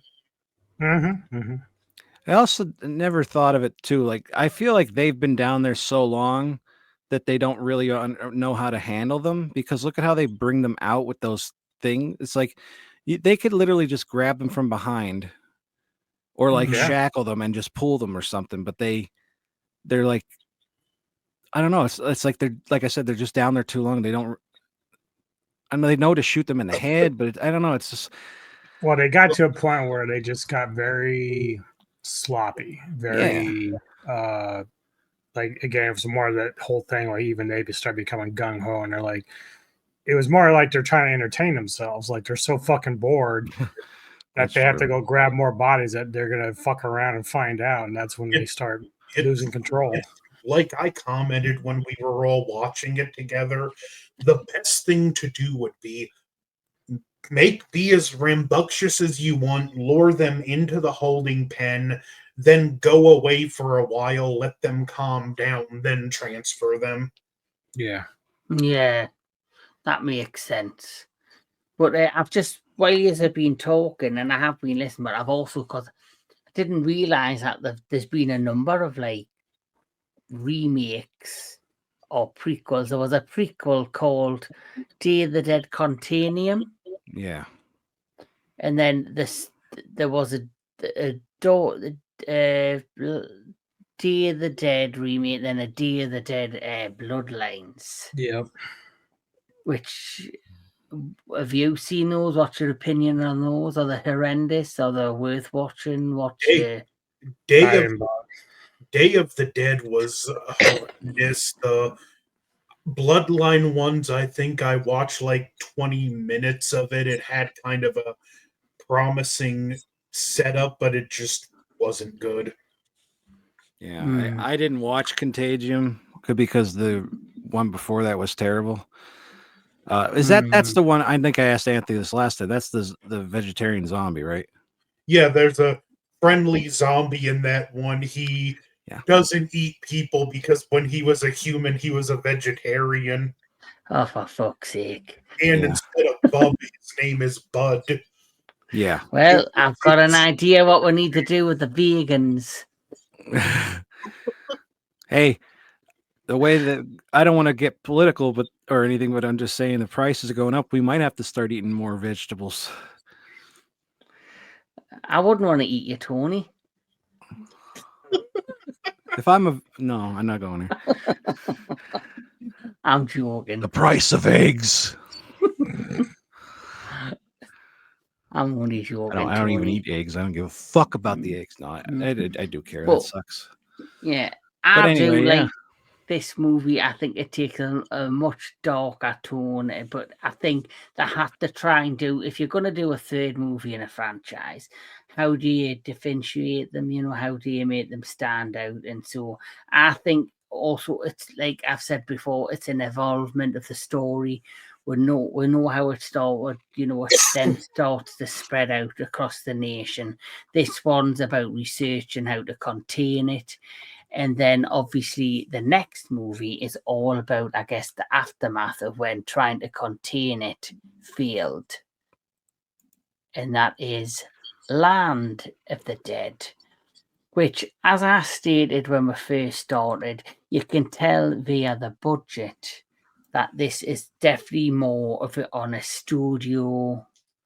It feels much more like a mainstream studio movie, where the first three feel more independent, feel like there's more control by director, by producers, and that they've got free reign, where this feels as if this was like scripted and was given a certain budget, and if they wanted to keep the budget, keep, you know, whatever the release date, whatever it may be, they had to basically do what the studio wanted. And it very much feels like that. But that's probably why. But I still enjoy it for what it is. It's one of them movies where you just switch your brain off and enjoy what's happening. That's how I look at it with this one. But Land of the Dead. So many of the living have fled to Pittsburgh, Pennsylvania, where feudal government has taken hold. Paul Kaufman, who's played by Dennis Hopper, rules the city with overwhelming firepower. Big Daddy, an unusually intelligent zombie, directs his fellow zombies to use firearms against the human defenses and later leads the zombies in an assault on the human city, with the result that the electric fence that kept the zombies out now keeps the humans trapped inside. Mm-hmm. So Cooper's once basement. yeah. So basically, we've had another evolution in the story. In this chapter, the zombies, like you say, you've seen them experimenting, they were showing intelligence. In this one, it's all out there. You've got one leader, Big Daddy, who for me was phenomenal. He is the highlight of this movie, and he's a really great character in this movie. I really enjoy him in this. He's just phenomenal. Big Daddy. And I like Dennis Hopper, but it seems like Dennis Hopper always seems to get typecast as a similar role. Like, of course, he played King, well, not King Cooper, but Cooper in the Super Mario Brothers. And for me, his role in this was similar to what he did in that movie. In terms of like he's like the overlord of this human city. He's greedy. He's an asshole. And of course, alongside him was the guy that played Luigi in the Super Mario Brothers. He is the other lead actor in this, which I found a very much a coincidence. We're talking about John. I can't even see his last name. Him, yes. Yeah, he played Luigi when he was younger in the Super Mario Brothers. And I'll be honest, I never even thought of that with this movie with them two until you just said that. If it was John Leguizamo and what the hell's his name to play Mario? Bob Hoskins. Yeah. I would think that, but I didn't think it with Koopa. Bob Hopkins could have been Big Daddy. No, he's dead. Well, I guess he could then. I point out also that Simon Pegg and Edgar Wright were cameo zombies in this. Yep. And also, if you're a fan of coked out of his mind Dennis Hopper, you might be disappointed here. Yeah. So, and you also had Tom Savini as Blades, the machete zombie. Yeah. Yeah, you like reprised the role. I guess that's technically the one zombie that came back from the original or from any other movie. Even though he had a saber in Dawn. And what did he have in this one? A machete. He had a machete. It kind of looks the same, though. Hey, it's been years, man. He could have dropped it and found another thing. You know, that's I don't mean to cut you off, but that's the other thing that they did. He did, I feel like, in Night of the Living Dead 1990, where at the end you have the bikers around. I just want to know, like, I had a hot for the cheerleader zombie. Oh yeah. Oh yeah. But you would have, like, how this is all meant to be connected. It would have been interesting if they brought some of the previous casts from the other films, like Tony Todd. I know he died in Night, but they could always have brought him back and just portrayed him as another zombie or did something with him. The actress who plays Barbara, they could have had her in it, and you know, it would be interesting to see what happened to her, and if she turned up to be a zombie, then we knew her fate. Like, that's the only thing that they could, like.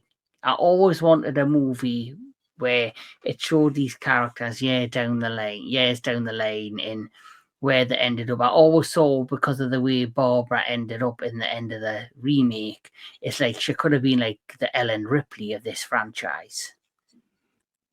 Yeah. They could have basically have kept, if they were going to remake all these films again and made it like a few years in between since the remake of Night, they could have brought her into each one and made her like that standout character. Like, you could have seen her board the helicopter that ends up landing on the top of the shopping mall, and you know, she's a part of the story that's happening from there, but she's now a part of that story. And then you could have somehow, she could have ended up in the army base in Day remake, and then that final appearance could have been in Land. I don't know. That might be a little overload with her, though. I feel like if they were to like take the separate stories and like bring them all together into like a one, like it would have to be a series. It can't be one movie because the movie's going to be like 6 hours long if we want all the cameos and the stories and all that stuff.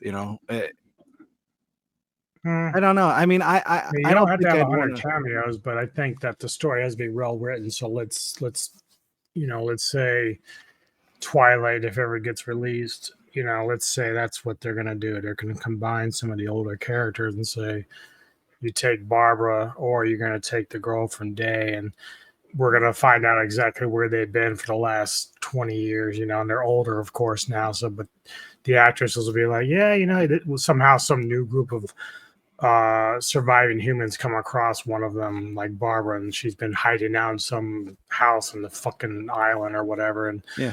she's been explaining like what she's had to deal with the last 20 years to survive the apocalypse. So she could have a family with a daughter, and then like a studio always does, like Barbara gets killed in it. Eventually, she's finally killed. So what we'll do a spin-off with her daughter. I'm just saying, like, it has to be well written. You can't just like throw people in there because this isn't like Wolverine and Deadpool. You're not going to get away with that part of it. You got to be able to have it well written. Mm-hmm. You know what I mean? Well, it's like what they did when Netflix did the Texas Chainsaw Massacre, and they brought the girl who survived from the very first film. And I don't know if you've seen the Netflix one, but what a waste that they did with the original character. Mm. They totally demolished it with bringing her in just to basically do what they did with the characters. Like, what was the hype? The fact that she was coming back into it, the same actress, the hype that she's going to have a massive part in it. It wasn't the same actress. Was it the same character? Was it the same character? Same character, but Madeline Burns died, I think, a few years after Texas Chainsaw 3D happened. Oh, I thought it was the same actress. I didn't see it, so I didn't know. I think when if they actually made like a good series of like, I don't know what you would call it, but like a zombie thing with Romero characters, obviously a character would have to be like later on, like, oh, she's in charge of this unit and she's the one who knows everything and blah blah, and then you find out like what the hell's so special about her? Who is that? That's General Francine. I'm like, who? And then here it's the daughter from Dawn, and she's like in charge of shit. Kind of like in the Tomorrow Wars, where the daughter is in charge of shit in the future. Yeah, and the Tomorrow Wars is a good movie. Yeah, I'm just saying, like not a reprisal, but like bringing that character back would be kind of cool. Because like I would like, and Anthony Foray, like, what's been going on with all these fucking people? I guess we just got to assume they're dead. Thing about this film is that the character of Cholo, and of course his desire and need to be admitted to this high society tower that Hopper's character has built, and he's doing everything he can to only realize in the end that he's never going to get in. And that's even something that Riley tries to convey to him, to like, they're not going to let you in, dude. You're not one of them. It doesn't matter how much you schmooze and booze them. They're just not going to do it. Yep. And then there was what Tony mentioned he wanted to talk about with Big Daddy and Dennis Hopper. Oh yeah. You can go off on that. That's a very interesting theory. That would be another, not prequel, but like a story to see if beforehand why Big Daddy got the way he is. Like, why is he set on that building? Why does he have a legit emotional reaction the moment he sees Dennis Hopper? Yeah, like to want to burn him alive. And like once he kills Dennis Hopper, he's perfectly satisfied to just leave the city. Like something had to have happened there. Right. So I would what's love your to know. So what's your theories? Oh, they have a theory. So Well, what it's is possible the that because obviously Big Daddy was a gas attendant, so like possibly Kaufman was somebody that used to come by and maybe not tip or treat him like shit, and he just remembers that like because obviously Kaufman, he created this whole empire in this building with a bunch of other rich elites, and so it's very resentful. Like, but I always loved that Big Daddy was like always he was the first one that we saw that was very cognizant of what's going on around. Like the little starburst didn't do anything. He's like trying to get the rest of them not to pay attention. And then when they're first hiding out and they're kind of watching him, how uh he hears the bell and he comes out by nature reaction to come fill up a car that's not there. He knows they're watching him. Big Daddy does, and he's just kind of like looking, and he understands.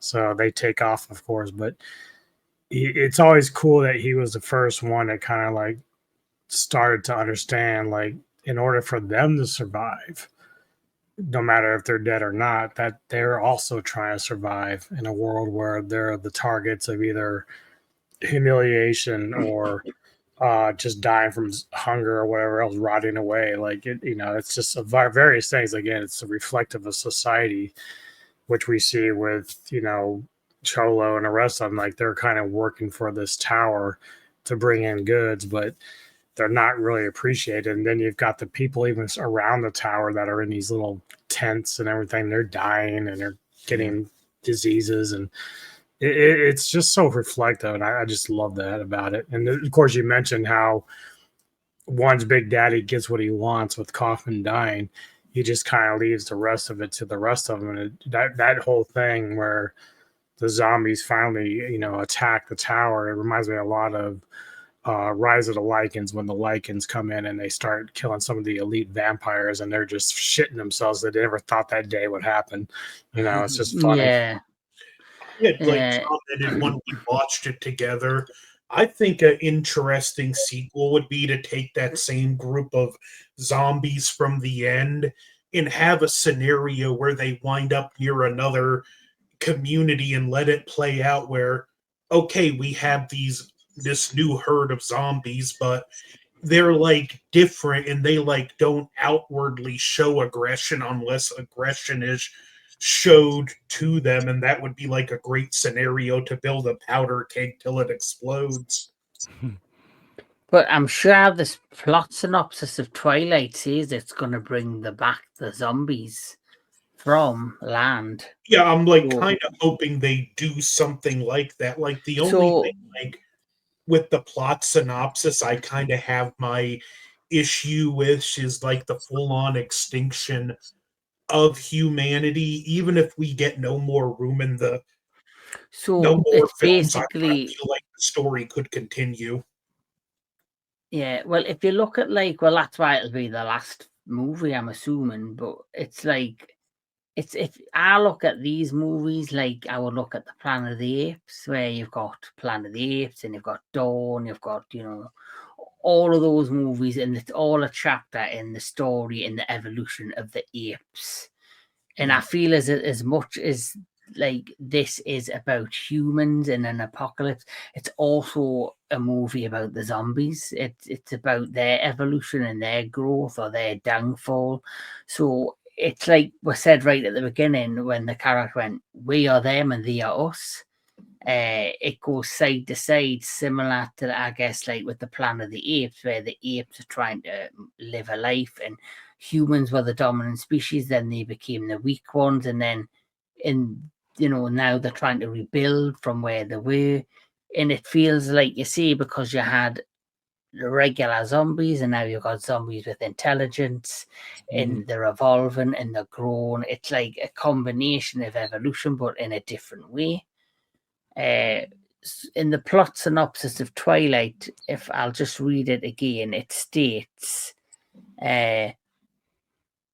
Pablo Zazzanti depicting a conclusion to the series that explains the fate of the zombie protagonist from Land of the Dead, and an ending where humanity has become virtually extinct. So it looks like they were going to bring the zombies back, and they were going to obviously give them a bigger role.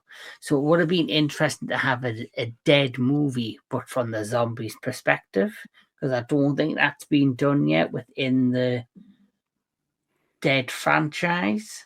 Not in a Dead franchise. I mean, if you think of it, Warm Bodies is kind of like that in a way. They're like starting to like get smarter and come back, but not in one of these movies. I like the fact that they're getting smarter in that too. Like, I mean, not too smart that they're gonna like start, writing poetry or anything, but like enough that they can protect themselves or try to protect the group, like Big Daddy and all of them are looking. And that's the funny, interesting thing too with Riley, because nobody believes Riley. Like they're starting to evolve. They're speaking to each other. Like, yeah, bullshit. Because like Anubis said, when he saw Big Daddy saw them watching, he like went, oh, like that, and they were like looked, and then they went over and they went after them. He's like, holy shit, they're communicating. Like they never saw that before. So it's like that alone is pretty crazy, because Big Daddy's more advanced, but those ones understand him. That means all of them understand, and there's a lot of dead zombies. I mean, they're all dead, right? There's a lot of zombies. So The one character I thought was a little bit weird was the guy that was very close to Riley, the one that was a good sniper. oh yeah, He was very clingy. Yeah. I don't think he's all right there. No, he's not. What happened, Riley? Did you get fucked? Ha, you got fucked. He did cap that little midget boy though. Yeah. That was a great shot. Yep. The little fat man. The little fat man. Oh man. So I do, and like you say, I do like this, and I like the fact I love Dennis Hopper in this. I love the character Big Daddy. I liked how it does, like I say, with the rest of them moves the story along. The only issue is it doesn't feel, even though yes, it's a part of the Dead franchise, it felt like a spin-off or from a different franchise, just with the production of it. It didn't feel like, for me, a George Romero film. It was too clean looking. Yeah. But the next film, which is your favorite, isn't it, Tony? I love found footage. I do love found footage. Shut the fuck up. So Well, I love my found footage stuff. We're all entitled to be wrong about something. Yeah. So the next film, of course, is Diary of I'm fucking bored out my brain. I mean, you didn't watch Diary of the Dead. I did actually watch it. Oh, you did? I thought you said didn't. No, I said I hadn't seen it before. Pay attention, Tony, to the conversation being had, will you? Oh, you know what?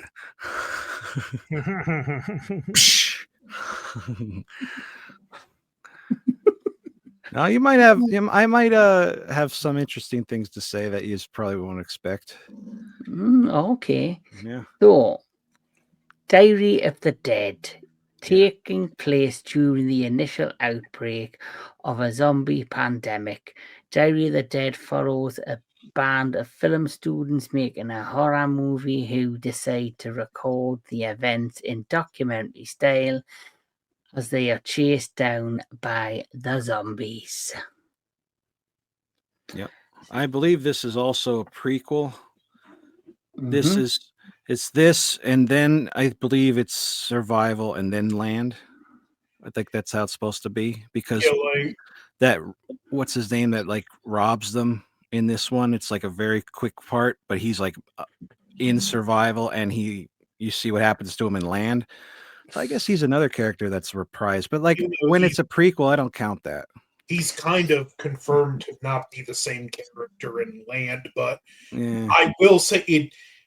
Even though I don't like like Diary and Survival, like those three films do kind of feel like their own trilogy. Yeah, Mm-hmm. that's true. Mm-hmm. Can I point this out too? That all this shit besides Day is happening in Pennsylvania. Yes. And when they're I flying noticed over, that. I mean, George is from like Pittsburgh and that, but like, or something like that. But like, he kept it around the area, and it's funny because when they're flying in Dawn, I wanted to say this before. When they were flying in Dawn, and you were looking, oh, the rednecks are having fun and on. That is 100% what would be happening around here. Same thing. I kind of think I'd be safe in that because there's probably so many guns on this street from rednecks. I don't even know. So I have a feeling I'd hear gunshots all the time and there'd be people strung up and shooting and it'd be kind of sad. But yeah, that's what I just wanted to say. Like, this is Pennsylvania for you. That's just it. You'd hear the gunshots and you wouldn't clue in anything different's happening. This is what I around here, and it's not like it's a bad area or anything, but I hear a bang and I think, what's the date? And then I go, that might have been a gunshot because they just shoot fireworks off anywhere. Or just Baltimore, they used to do it 24/7, so it doesn't matter. Or like around where I live, like people are just bound to go outside and just shoot a round or two off in the ground just for fun. Yeah, that's there too. That's all I just wanted to say is Pennsylvania. Yeah. Hi, kitty. Logan wants to wish you happy birthday, don't you, son? Oh, thank you, Logan. Kitty Logan, pretty kitty. Look at him, nice. Yeah, give If you you a knock me, boop. if you knock my microphone over, you're gonna be joining the dead. Oh Kitties no! of the Canceled. dead. Oh, the boop. Yeah. Look, we all Now turned to smell my mush. ass. That's what cats do. Now smell my ass. Yeah, smell it. Smell it, Daddy. God. What is wrong with people today? Movies. Blame the movies. But what I read, yeah, it says that Survival, the one that came after it, it says, yeah, taking place shortly after the events of Diary of the Dead. The film follows the actions of former Colonel and current Sergeant Nicotine Crockett. After a failed raid, Crockett deserts his post with fellow soldiers Kenny, Francisco, and Tomboy. The group encounters an island run by two families who are feuding over whether zombies should be kept alive or killed. So that is that's Survival of the Dead, which I never seen. Don't. If you watch it, you could probably watch it once just to get it out of your system and then move on. That's how I look at it. It's like, they're bad films, but I mean, you're never going to write home about that one. But if you want to complete your viewing of the Dead series, then do it. Yeah. Well, I've always said, even if it's a bad movie, even a bad movie deserves at least one watch. Yeah. Including the Crow remake, Anubis, including the Crow remake. I'll watch it once it comes to Tubi. I'm not doing anything beyond that. Also, with Might be too good enough for Tubi. What's that? Might be too good enough for Tubi. Well, then it never gets watched. with Diary, though, did they not kill the best character off with that deaf Amish guy? Yes. My name is Hello, I'm Samuel, and he's killing the zombies with dynamite. I'll be honestly, he was the best character of the whole movie, and his death was the best death. He was absolutely fucking awesome. Yeah, a zombie bites him, grabs him from behind, he's bitten, he takes a scythe and rams it through his eye, and it goes through the zombie's head. Yep. I personally think the pacing of the film, of this movie, I didn't like the pacing of the movie, and you jump from different scenarios, and then I really thought he helped pick the pacing in the movie up, and then they killed him straight away. I'm trying to remember everything in this one. I'd like to see a whole. It started out with them filming a movie. Yeah, I could talk about this one. I could explain. Now, is Tracy the one that was the actress? She's she was the girlfriend of Yeah, she's a the girl. guy who was that's making the Deborah. movie. That's Deborah. We got. She's- Oh, I'm on the wrong movie here. But it only made me laugh because in the beginning, Jason was kind of like, I need you to give me your good scream, and she wasn't doing it. And then by the time she was really dying, like, that's great, it's wonderful, yes. Yeah, that's Tracy. That was That's how I the said it, actress. yeah. Yeah, Tracy and oh, what Amy Lalonde. Ridley. Ridley was the mummy, Yeah. Yep. and they, Yep. and Jason Creed was making a movie for his college and that, and they were all doing this in the woods. And while they're shooting it, that's where all this shit is going on. But beforehand, See how excited he is to talk about this? no, I'm just it's more fresh in my brain. Like this starts off with a camera crew, and they're saying how this is footage they found that they were keeping quiet. Apparently, somebody was keeping some things quiet, and they upload it to the footage or upload it to the internet and all that, and to let everybody know what's going on. And then Jason was filming this entire thing, and everybody's pissed off. Why are you filming this? And he's just getting all this so everybody could see what happened to them and what they were going through. And that's why he's like, who are you? Because I guess he feels like it's first off, you're a character in this documentary or diary, as they say, and he wants everybody to know who you are, because toward the end nobody's going to be around, or if they're not around, that here's your story, tell us what happened and where you're from and all that. And then they're shooting it, like I said, stuff go on the radio, and they're basically trying to get home. Each one of them want to get home, so they're basically going to Scranton, Pennsylvania, which is Deborah's house, which is not far from me. Scranton anyway. The office. Yep. And so they want to get there. Her parents should be there and all that, and everybody, and that Ridley, he's rich, he has a house, so he invited them to go there. So that's like another option in the future if they wanted to go. And they're just stopping along the way at things and this one is of where them, which one is it? One of them's acting dead weird, and then it's revealed he was bitten, so then he ends up becoming a zombie. That was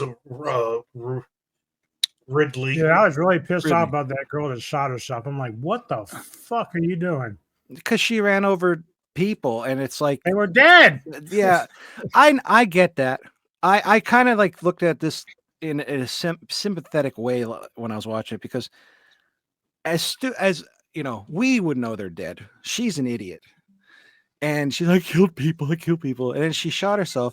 And it's like they're like telling you they're not dead. Like, did you not see everything that was going on? Like, so I kind of feel bad for her, but yet at the same time, it's like, why did you have to shoot yourself for it? Well, she's very religious. We're gonna count on Well, if that's the Archangel. case, he's going to hell. Well, Yeah, sure. that's it. Like, religion tends to frown on suicide. Yep. Yeah. But yeah. No, I get Go from why there. she was Go from upset, but I'm like, dude, you could have just talked it out with some people, and we can show you that they're still not dead because you just ran over them. If you ask me, Here they come down the road right now. if you Go ask say you're me, sorry. the blonde that went with Ridley should have been the one that did that, because she was a worthless character. Well, she was a bitch, but Yeah. but But, Ridley wasn't much better. That dude was nuts. No. But like it's just interesting too, because I don't know. But you know Just go what? They on. all kind of had their own faults, because I think, early on, I'm like, well, I kind of understand why Deborah's frustrated, because Jason Yeah. keeps trying to film everything, and there's a lot of chaos. Yeah. But then by Yeah. the time it gets towards the end, she's behaving in the same manner. She's picking up the camera. She's filming everything. Yeah, that's what I noticed. It And I'm looks like, just man, slowly you're becoming- becoming the very thing that you hated. Yeah, that's okay, I get this is a found footage movie, so this is kind of like faulting a dog for being a dog. But I find it really annoying, especially in this movie. Oh, It's coming at me. It's gonna bite me. Let me back up with my camera and not defend myself. Well, I guess you just gotta look at it as it's still new to them and they're stupid. And plus, Jason just wants to get the shot. Yeah, but that was me. I'd be using the camera as a bludgeon. Mm-hmm. Yeah. I don't know. People Yeah, I are don't know. I thick. mean, I understand kind of like documenting some things, but I was like, I don't know, like the way they handle so many things. I mean, Jason, I'm like, dude, if you want to go do this, you just do it on your own. I'm not being a part of I this will shit. say one thing, like this film is a little more relevant now than when it first came out, but like its biggest fault was Romero commenting on something he was clearly not completely in touch with. Yeah, the internet age. See, I don't really have much to say on it because I watched it. But even though I watched it, like I say, I just found the pacing of it kind of off-putting. I think he did have something though. Still, I still think it added to like the overall story, and he did come up with some creative ideas. I just think it wasn't. It was just like a mixed bag. And like you say, maybe because George A. Romero wasn't, like with it with technology or with it with the times, and was still trying to tell a story. It might have worked if like it was like a news anchor, but like based in the 1980s or something. And he was trying, and then they could have said like in 2017 we found this, like the canisters with the newsreels in, and they started playing it, and then they found all the footage, something along that line, and had it dated a bit. But What it's okay, good. I just think maybe they could have done something like that. I was gonna say the thing I have a problem with this movie, believe it or not, after watch it last night. See, I have a great memory of when I first saw it. That's what lives in my brain when I watch this movie. But last night, I could see the problems. I one thing I don't like is that it's like I know it's scenes, but it's like we're going to this house, do this here, talk about what's going on in the world in the movie, go to the next scene, fucking somebody dies here, we're traveling, we get robbed, go to the next scene, this group of people. It's like cut and paste, cut and paste, cut and paste. You can watch the first loop and then cut right to when they get to Dude's house at the end. Yeah. Like I feel like I don't know, it's just like It's like forced in a way. Yeah, forced. Yeah, like that's what I'm saying. The pacing issues and like the overall story, it's just something that doesn't mesh with me. That's why I just couldn't fully get into it. And maybe it's because of what you said. It feels forced, and it feels like it's like chopped up, and it's like all choppy, and it just doesn't gel right. Yeah, I'll admit go ahead. The opening with the reporter in the scene at the apartment complex, that part was great, and it makes you think you're in for another solid film. Once the film gets going proper, it's just cut, paste, cut, paste, cut, paste. Yeah. Hmm. I never thought of that till last night, I'll be honest. I never thought of that. What's your opinion, Anubis? Yeah, I mean, it's fine, but like, I think one of my biggest issues with it is really none of the characters are likable. I do not like any of them, really. Yeah, I don't. So whenever I have a film like that, I'm just like, there's just nobody to root for. It's like so pathetic. Except for Samuel. Yeah. Samuel, yeah. Overall, it's just like, oh man, geez, like what the fuck is going on here?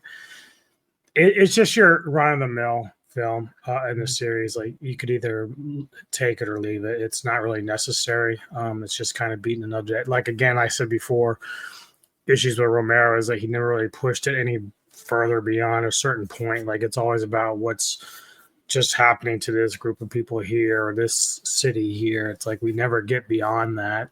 Yeah. So if they do Twilight, like we talked about, I hope they actually go a little bit more forward thinking and make it something worthwhile. Like life after the apocalypse. Like instead of having to deal with everything that's going on, how don't we just deal with like how to handle it present? I do think as well, this is just, I don't know if you guys agree, but obviously prior to Walking Dead, all you heard was about Romero's zombie movies, or there was the odd other one that stood out, like 28 Days Later, World War Z, but he kind of monopolized the zombie market. And then when Walking Dead came out, this was like around the time where anything that became super successful on television and the age of streaming services and all this was starting to kick off, we need to franchise it out. And I think Walking Dead had that many spin-offs, like Game of Thrones is heading down the same road, Star Trek, whatever. There's so much that you kind of get fatigued with a certain genre. And obviously Marvel's going through that, DC, how many fucking Fast and the Furious films do we need and all of this stuff. So maybe because people have seen everything that they need to see in zombies because of Walking Dead, it's very hard to create a new original story that's going to reinvent a genre. The last film for me personally that did it was Train to Busan. Yeah, that film totally turned. That was the first time in a long time I got excited about zombies. And look how fast they fucked it up when they put out the sequel. I didn't see the sequel just because I heard it was fucked up. And yeah, with this one too, like I get the sense the actors feel the way the actors give their performances, it's like none of them want to be there. Right. Yeah. It's like they got the right. Soon as Train to Busan became a huge success, they got the rights to it, and there's an American film version that was meant to be out like 3 years ago called Train to New York, and it still hasn't been. It's still coming. Well, it's still coming, but it's been in like development hell, or it's been ready to be released for years and years, and hasn't. It makes me wonder why that is, and that for me does not spell good things for it.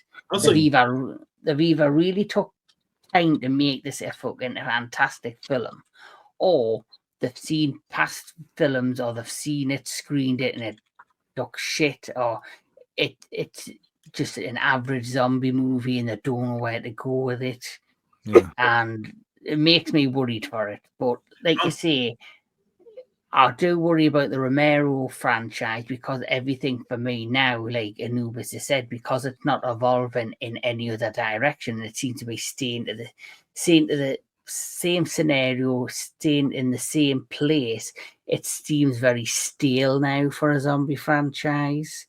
For people who are fans of the original or the original remake, they're going to go back with time and time again after a few years because then it'll feel fresh and new again. And I do generally feel instead of shoving franchises down the throat, do a trilogy, wait 10 years, do another trilogy or another sequel so it's fresh again. Because that's what worked with Star Wars in the beginning. At the original trilogy, he then came back, modernized them with new effects. Then he did the prequel trilogy. And then as soon as he sold the rights, the franchise of Star Wars has been fucking melted to the bit till it's nothing but dust left. And that's I like The Mandalorian. That's the only refreshing thing, but that's because it's made by Pereira. And he's but that's what I'm saying. But even that one, by the end of season 2 was pretty much done. They still destroyed the shit out of that going forward. I think season 2 I like season 2. It's season 3 where it's kind of stalled. But season 3 there was once Skywalker showed up, they should have just cut it off. That was it. I would have been fine with that, but I'm not upset that there's a third season. Which one is that? Biscuit. You missed opportunity to name that other dog Gravy, man. Yeah, Gracie just hit her. Oh. Gracie's just bit you. Is she a zombie dog? Oh yeah. No, but Sure. this is a very high-strung dog. Aw. No, but I just feel like everything just gets milked to the end that there's nothing else coming out the tip, basically. There's literally no milk left to milk. Oh It's my just God. dust coming out the end. It's The just teat powdered is milk. empty. Mhm. Yeah. And Oh, God. that's just modern day Hollywood. So Also, don't make one of these films unless you have something to say and you know how to say it. mhm. Like that's what I'm saying. Anyone can remake a franchise or make a sequel or a film within a franchise, but you've got to be a fan. You've got to know the material. And you have to have the passion and the drive. Like mention the Mandalorian. I do think John, who did that, Ferreira, I think he was a fan of Star Wars, and that was the Star Wars story he wanted to tell. Mhm. The what you call it, Rogue One for me is the best Star Wars Yep. film since the originals. Yep. But because he took that whole film into a completely different direction. He took Star Wars in a different direction. I like how you hate Diary so much. We have to talk about Star Wars. I'll be honest. Like, let's talk about something good. You mentioned Train to New York. Yeah. If I was like the one in charge of that, what I do is go to Romero's widow and just get her blessing that. Even though if I legally can't do this, I kind of want this where it could be set in your late husband's universe. Go back to the traditional zombie and tell a very old school Romero-esque story on the train. I don't. I think it's going to be a mess. I generally am not looking for it. I Then think again- it's going to be. It's good. Look, I think it'll be more. I think it'll look more like a sequel or a prequel or a side sequel to World War I wouldn't Z. even like. I don't Then know. I again, hate when I'm trying to. Realistic, like Train to Busan, like one of the few things I don't like. I find that style of zombie more comical, but if you were to put out the old school slow moving zombies, it would very much feel old school Romero. Mm. Nobody's Doesn't really scared of add them tension, anymore, though. For me. You know, one thing about the Diary of the Dead, though, you think about when it came out, it was like the boom of the found footage. Everybody was doing that, so they kind of cashed in on it too. You know, you can't really blame them. It was a huge market. It's just a lot of them flopped. It is kind of funny though that like the cameras they mention it was shot on were not the actual cameras they were using. Mm. It's funny too when you look back at a movie like that and you see like this is our home video, and it's like a flip the phone and that, and it's like so outdated, but it's like Also, still cool. The footage they found at the birthday party with that clown zombie when the nose like rots off, like he would not have decomposed that fast. That was still a funny fucking part, though. Yeah. Yeah, I guess the movie does If have you its added clowns problems. before that, oh my god. Yeah, well, see, I can't really add more to it because I watched it. I didn't really enjoy it. I do like certain found footage films. Like I love Cloverfield. Yeah. I like Apocalypse. I like Chernobyl Diaries. I do think that's a good one. Yeah. Blair Witch, obviously the original that started it all. The first what you call it, what's it called, Paranormal Activity. Yeah. That's good. Yeah. So there is some gems out there, but I think it's like it was one of them, right? It's like anything in Hollywood, right? Something becomes successful, oh, every studio has to cash in it. Yep. And that's basically, but it hasn't kind of lasted because you don't really get the found footage films as often now. Yeah. What I wish someone would do is take a movie and just make the main character someone like Samuel, a deaf Amish guy with more dynamite than any one person should ever have. Yeah. They need to do I don't know if there is like a horror Mormon movie. A horror I know that, Mormon. yeah, because like Oh. apparently I don't watch it, but there's like, is it the Secret Lives of Mormon Wives, and there's the Real Housewives of Salt Lake City. So why don't they capitalize on that and do like a horror Mormon movie? Well, there Since Mormon seems to be like the go-to topic in America at the minute. Like, I know you've got that. Is it a Heretic with Hugh Grant, where the two Mormon missionary girls go to his house? Yeah. So that's clearly been influenced by something. Well, there is a Western, it's not a horror movie, but there is a Western, I think it's called Sweetwater, where Jason Isaac plays like this deranged Mormon preacher.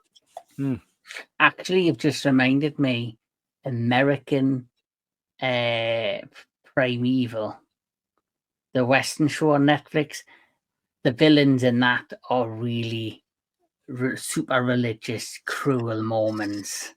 They said that's a good series.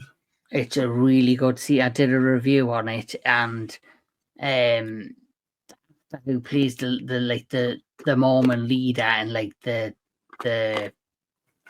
townsman. Forgot what his name is. He does a really good role. There's actually a historical fact that happens, like a real battle. That's like an American battle where it was like a massacre. Oh. And it involved Mormons and Indians and cowboys, and that actually feature that in the show. So it's like I say, Mormons seem to be a big popular subject in America at the minute. They seem to be getting like a bit of a mixed vibe. Housewives to fucking psychopath priests in American Primeval. Yeah. Well, that religion, people who are that religious are kind of scary because you never know. I mean, look at it in The Mist. She like was all about like, this is the end, and then like nobody was listening to her, and then all of a sudden everybody starts listening. And she can make them do anything they want that she wants. So it's powerful. Fear is power. Mm-hmm. But let's get back to the dead. Let's rate these suckers. So I'm ranking them too. Yeah. How would you rate them from the best to the worst? We'll start with Anubis.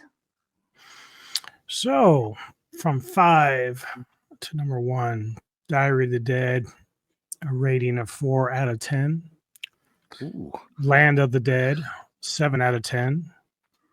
Night of the Living Dead 1990 is a 9 out of 10. Day of the Dead, 9 out of 10. And Dawn of the Dead is 10 out of 10 at number 1. Anthony Jordan. Diary, 3 out of 10. Land of the Dead, I'll agree with Anubis. 7 out of 10 is fair.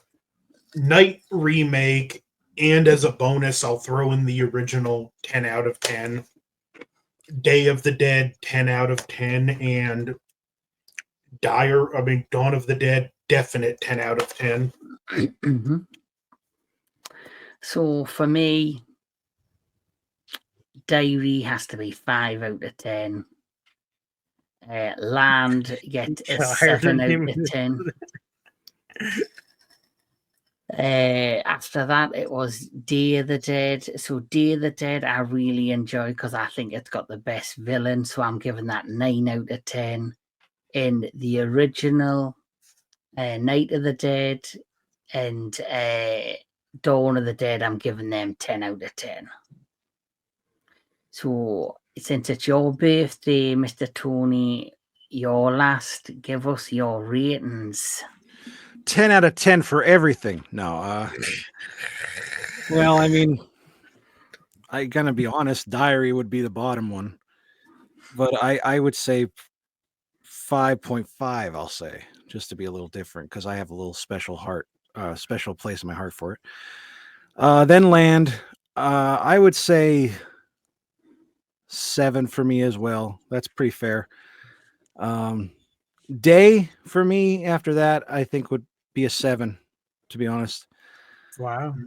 I like it, but it's just like it's kind of a dumb story in a way. Like, I would rather just try to find a cure instead of trying to bring them back to the population. You know, it's whatever. But then after that would be the 1990, and that would be a 9, and then of course 10 for Dawn of the Dead. A fucking 10. A 10. Fucking 10. Right. Have you had a good time, Mr. Tony, for your good old birthday bash? I had a better time than if Diary of the Dead was a person. Because that they're gonna, if Diary of the Dead was a person, the way you're talking about that movie, it would kill itself. And I would let it. Oh. I still have a special place in my heart for it, but like I said, I see the faults. Why do you have a special place in your heart for it? Well, a memory. He likes found footage. A memory of when I went to see it and my adventure going to it. Was that in a theater? Yeah, I went to Philly to watch it. Really? Yeah. I didn't think it went to the theaters. This was back before I had kids. Has it been that long before you even had kids? Really? Yeah. Wow. Well, I'm glad you've had a good time, Tony. This was your birthday. I wanted you to do a franchise that you loved, and it's close to your heart. So great pick. I do enjoy these movies, and I could watch the first 3 any time of the week, anytime the movies I can always go back to. The rest, not as much, unfortunately, but it's still, but we can see, look, if we've looked at many franchises like Pumpkinhead, Candyman, they've all got the good ones and they've all got a bad one.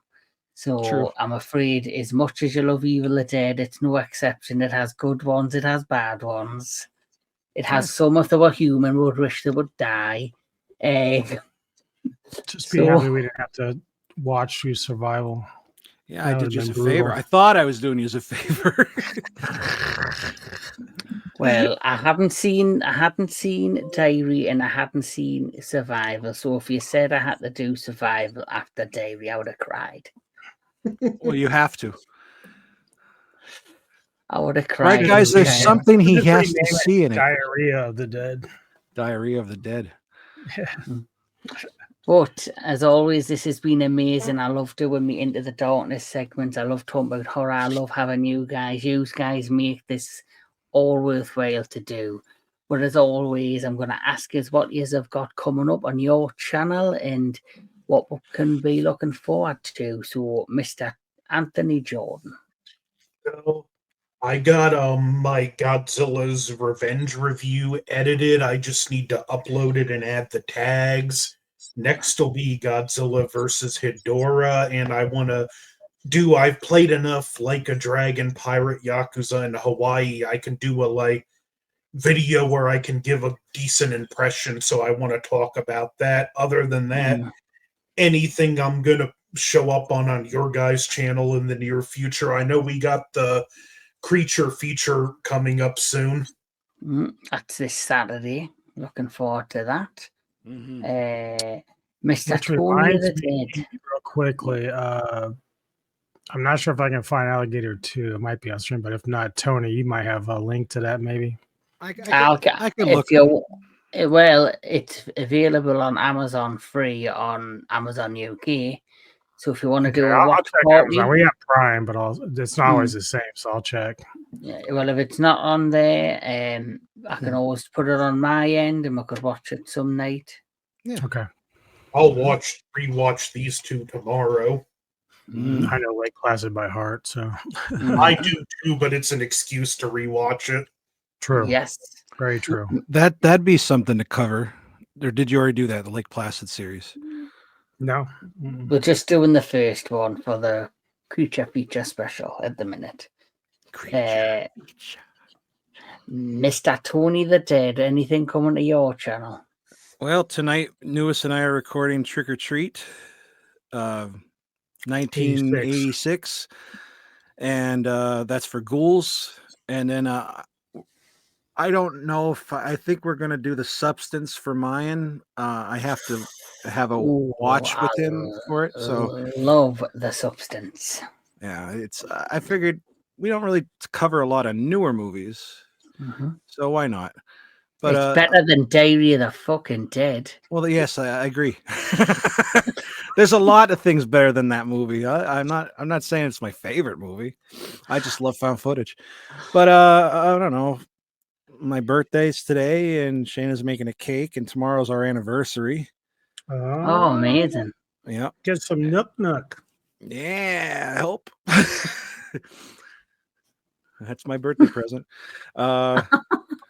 You get Other than- another kid. Here's no, your just reward. no. I'll tell us about that afterwards. Yeah, I don't know. Other than that, I still have to edit my damn video for my unboxing, and I just put up the other day on my channel the Island of the Fishman review. So check that out. And Awesome. that's pretty much it, except for everything going on your channel and Anubis and that. Yeah. Well, we've got a lot of good stuff coming up, and of A lot of course, jam-packed months we've had.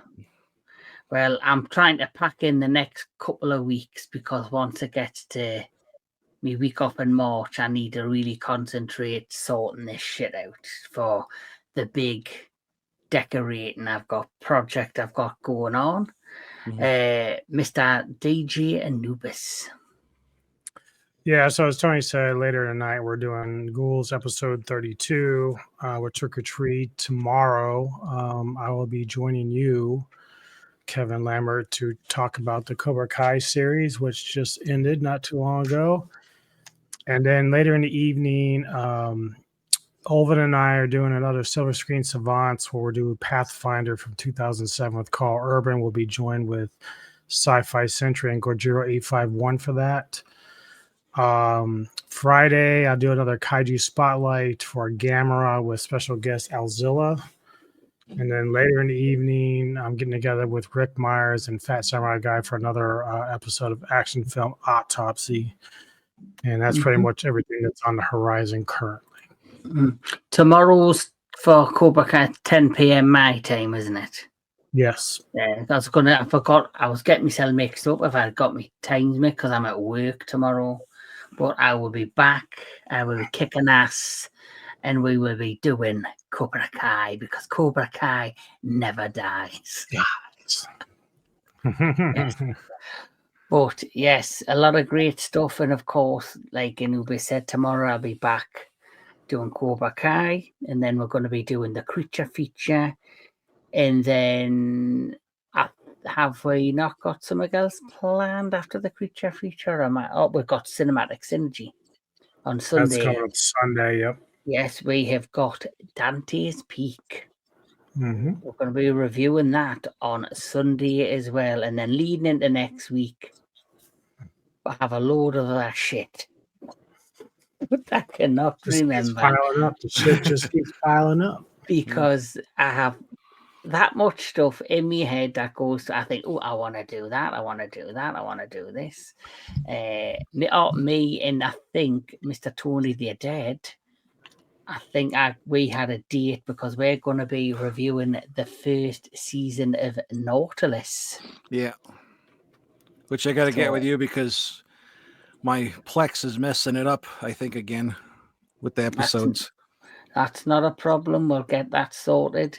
But that's what's coming up on the channel. I hope you've enjoyed this. Please like, share, and subscribe to these people right here because this channel would not be the same without them. I can only do this as much as I can with amazing people by my side. So we hope you've enjoyed Mr. Tony the Dead's birthday special. I hope you've had a great time. Yes, happy birthday. Thank you, everybody. Thanks for doing this. Anytime. There'll be more birthday specials I can imagine coming up real soon. But as always, keep loving all things entertainment. Keep on loving all things entertainment and stay part of the army of the dead. Stay frosty.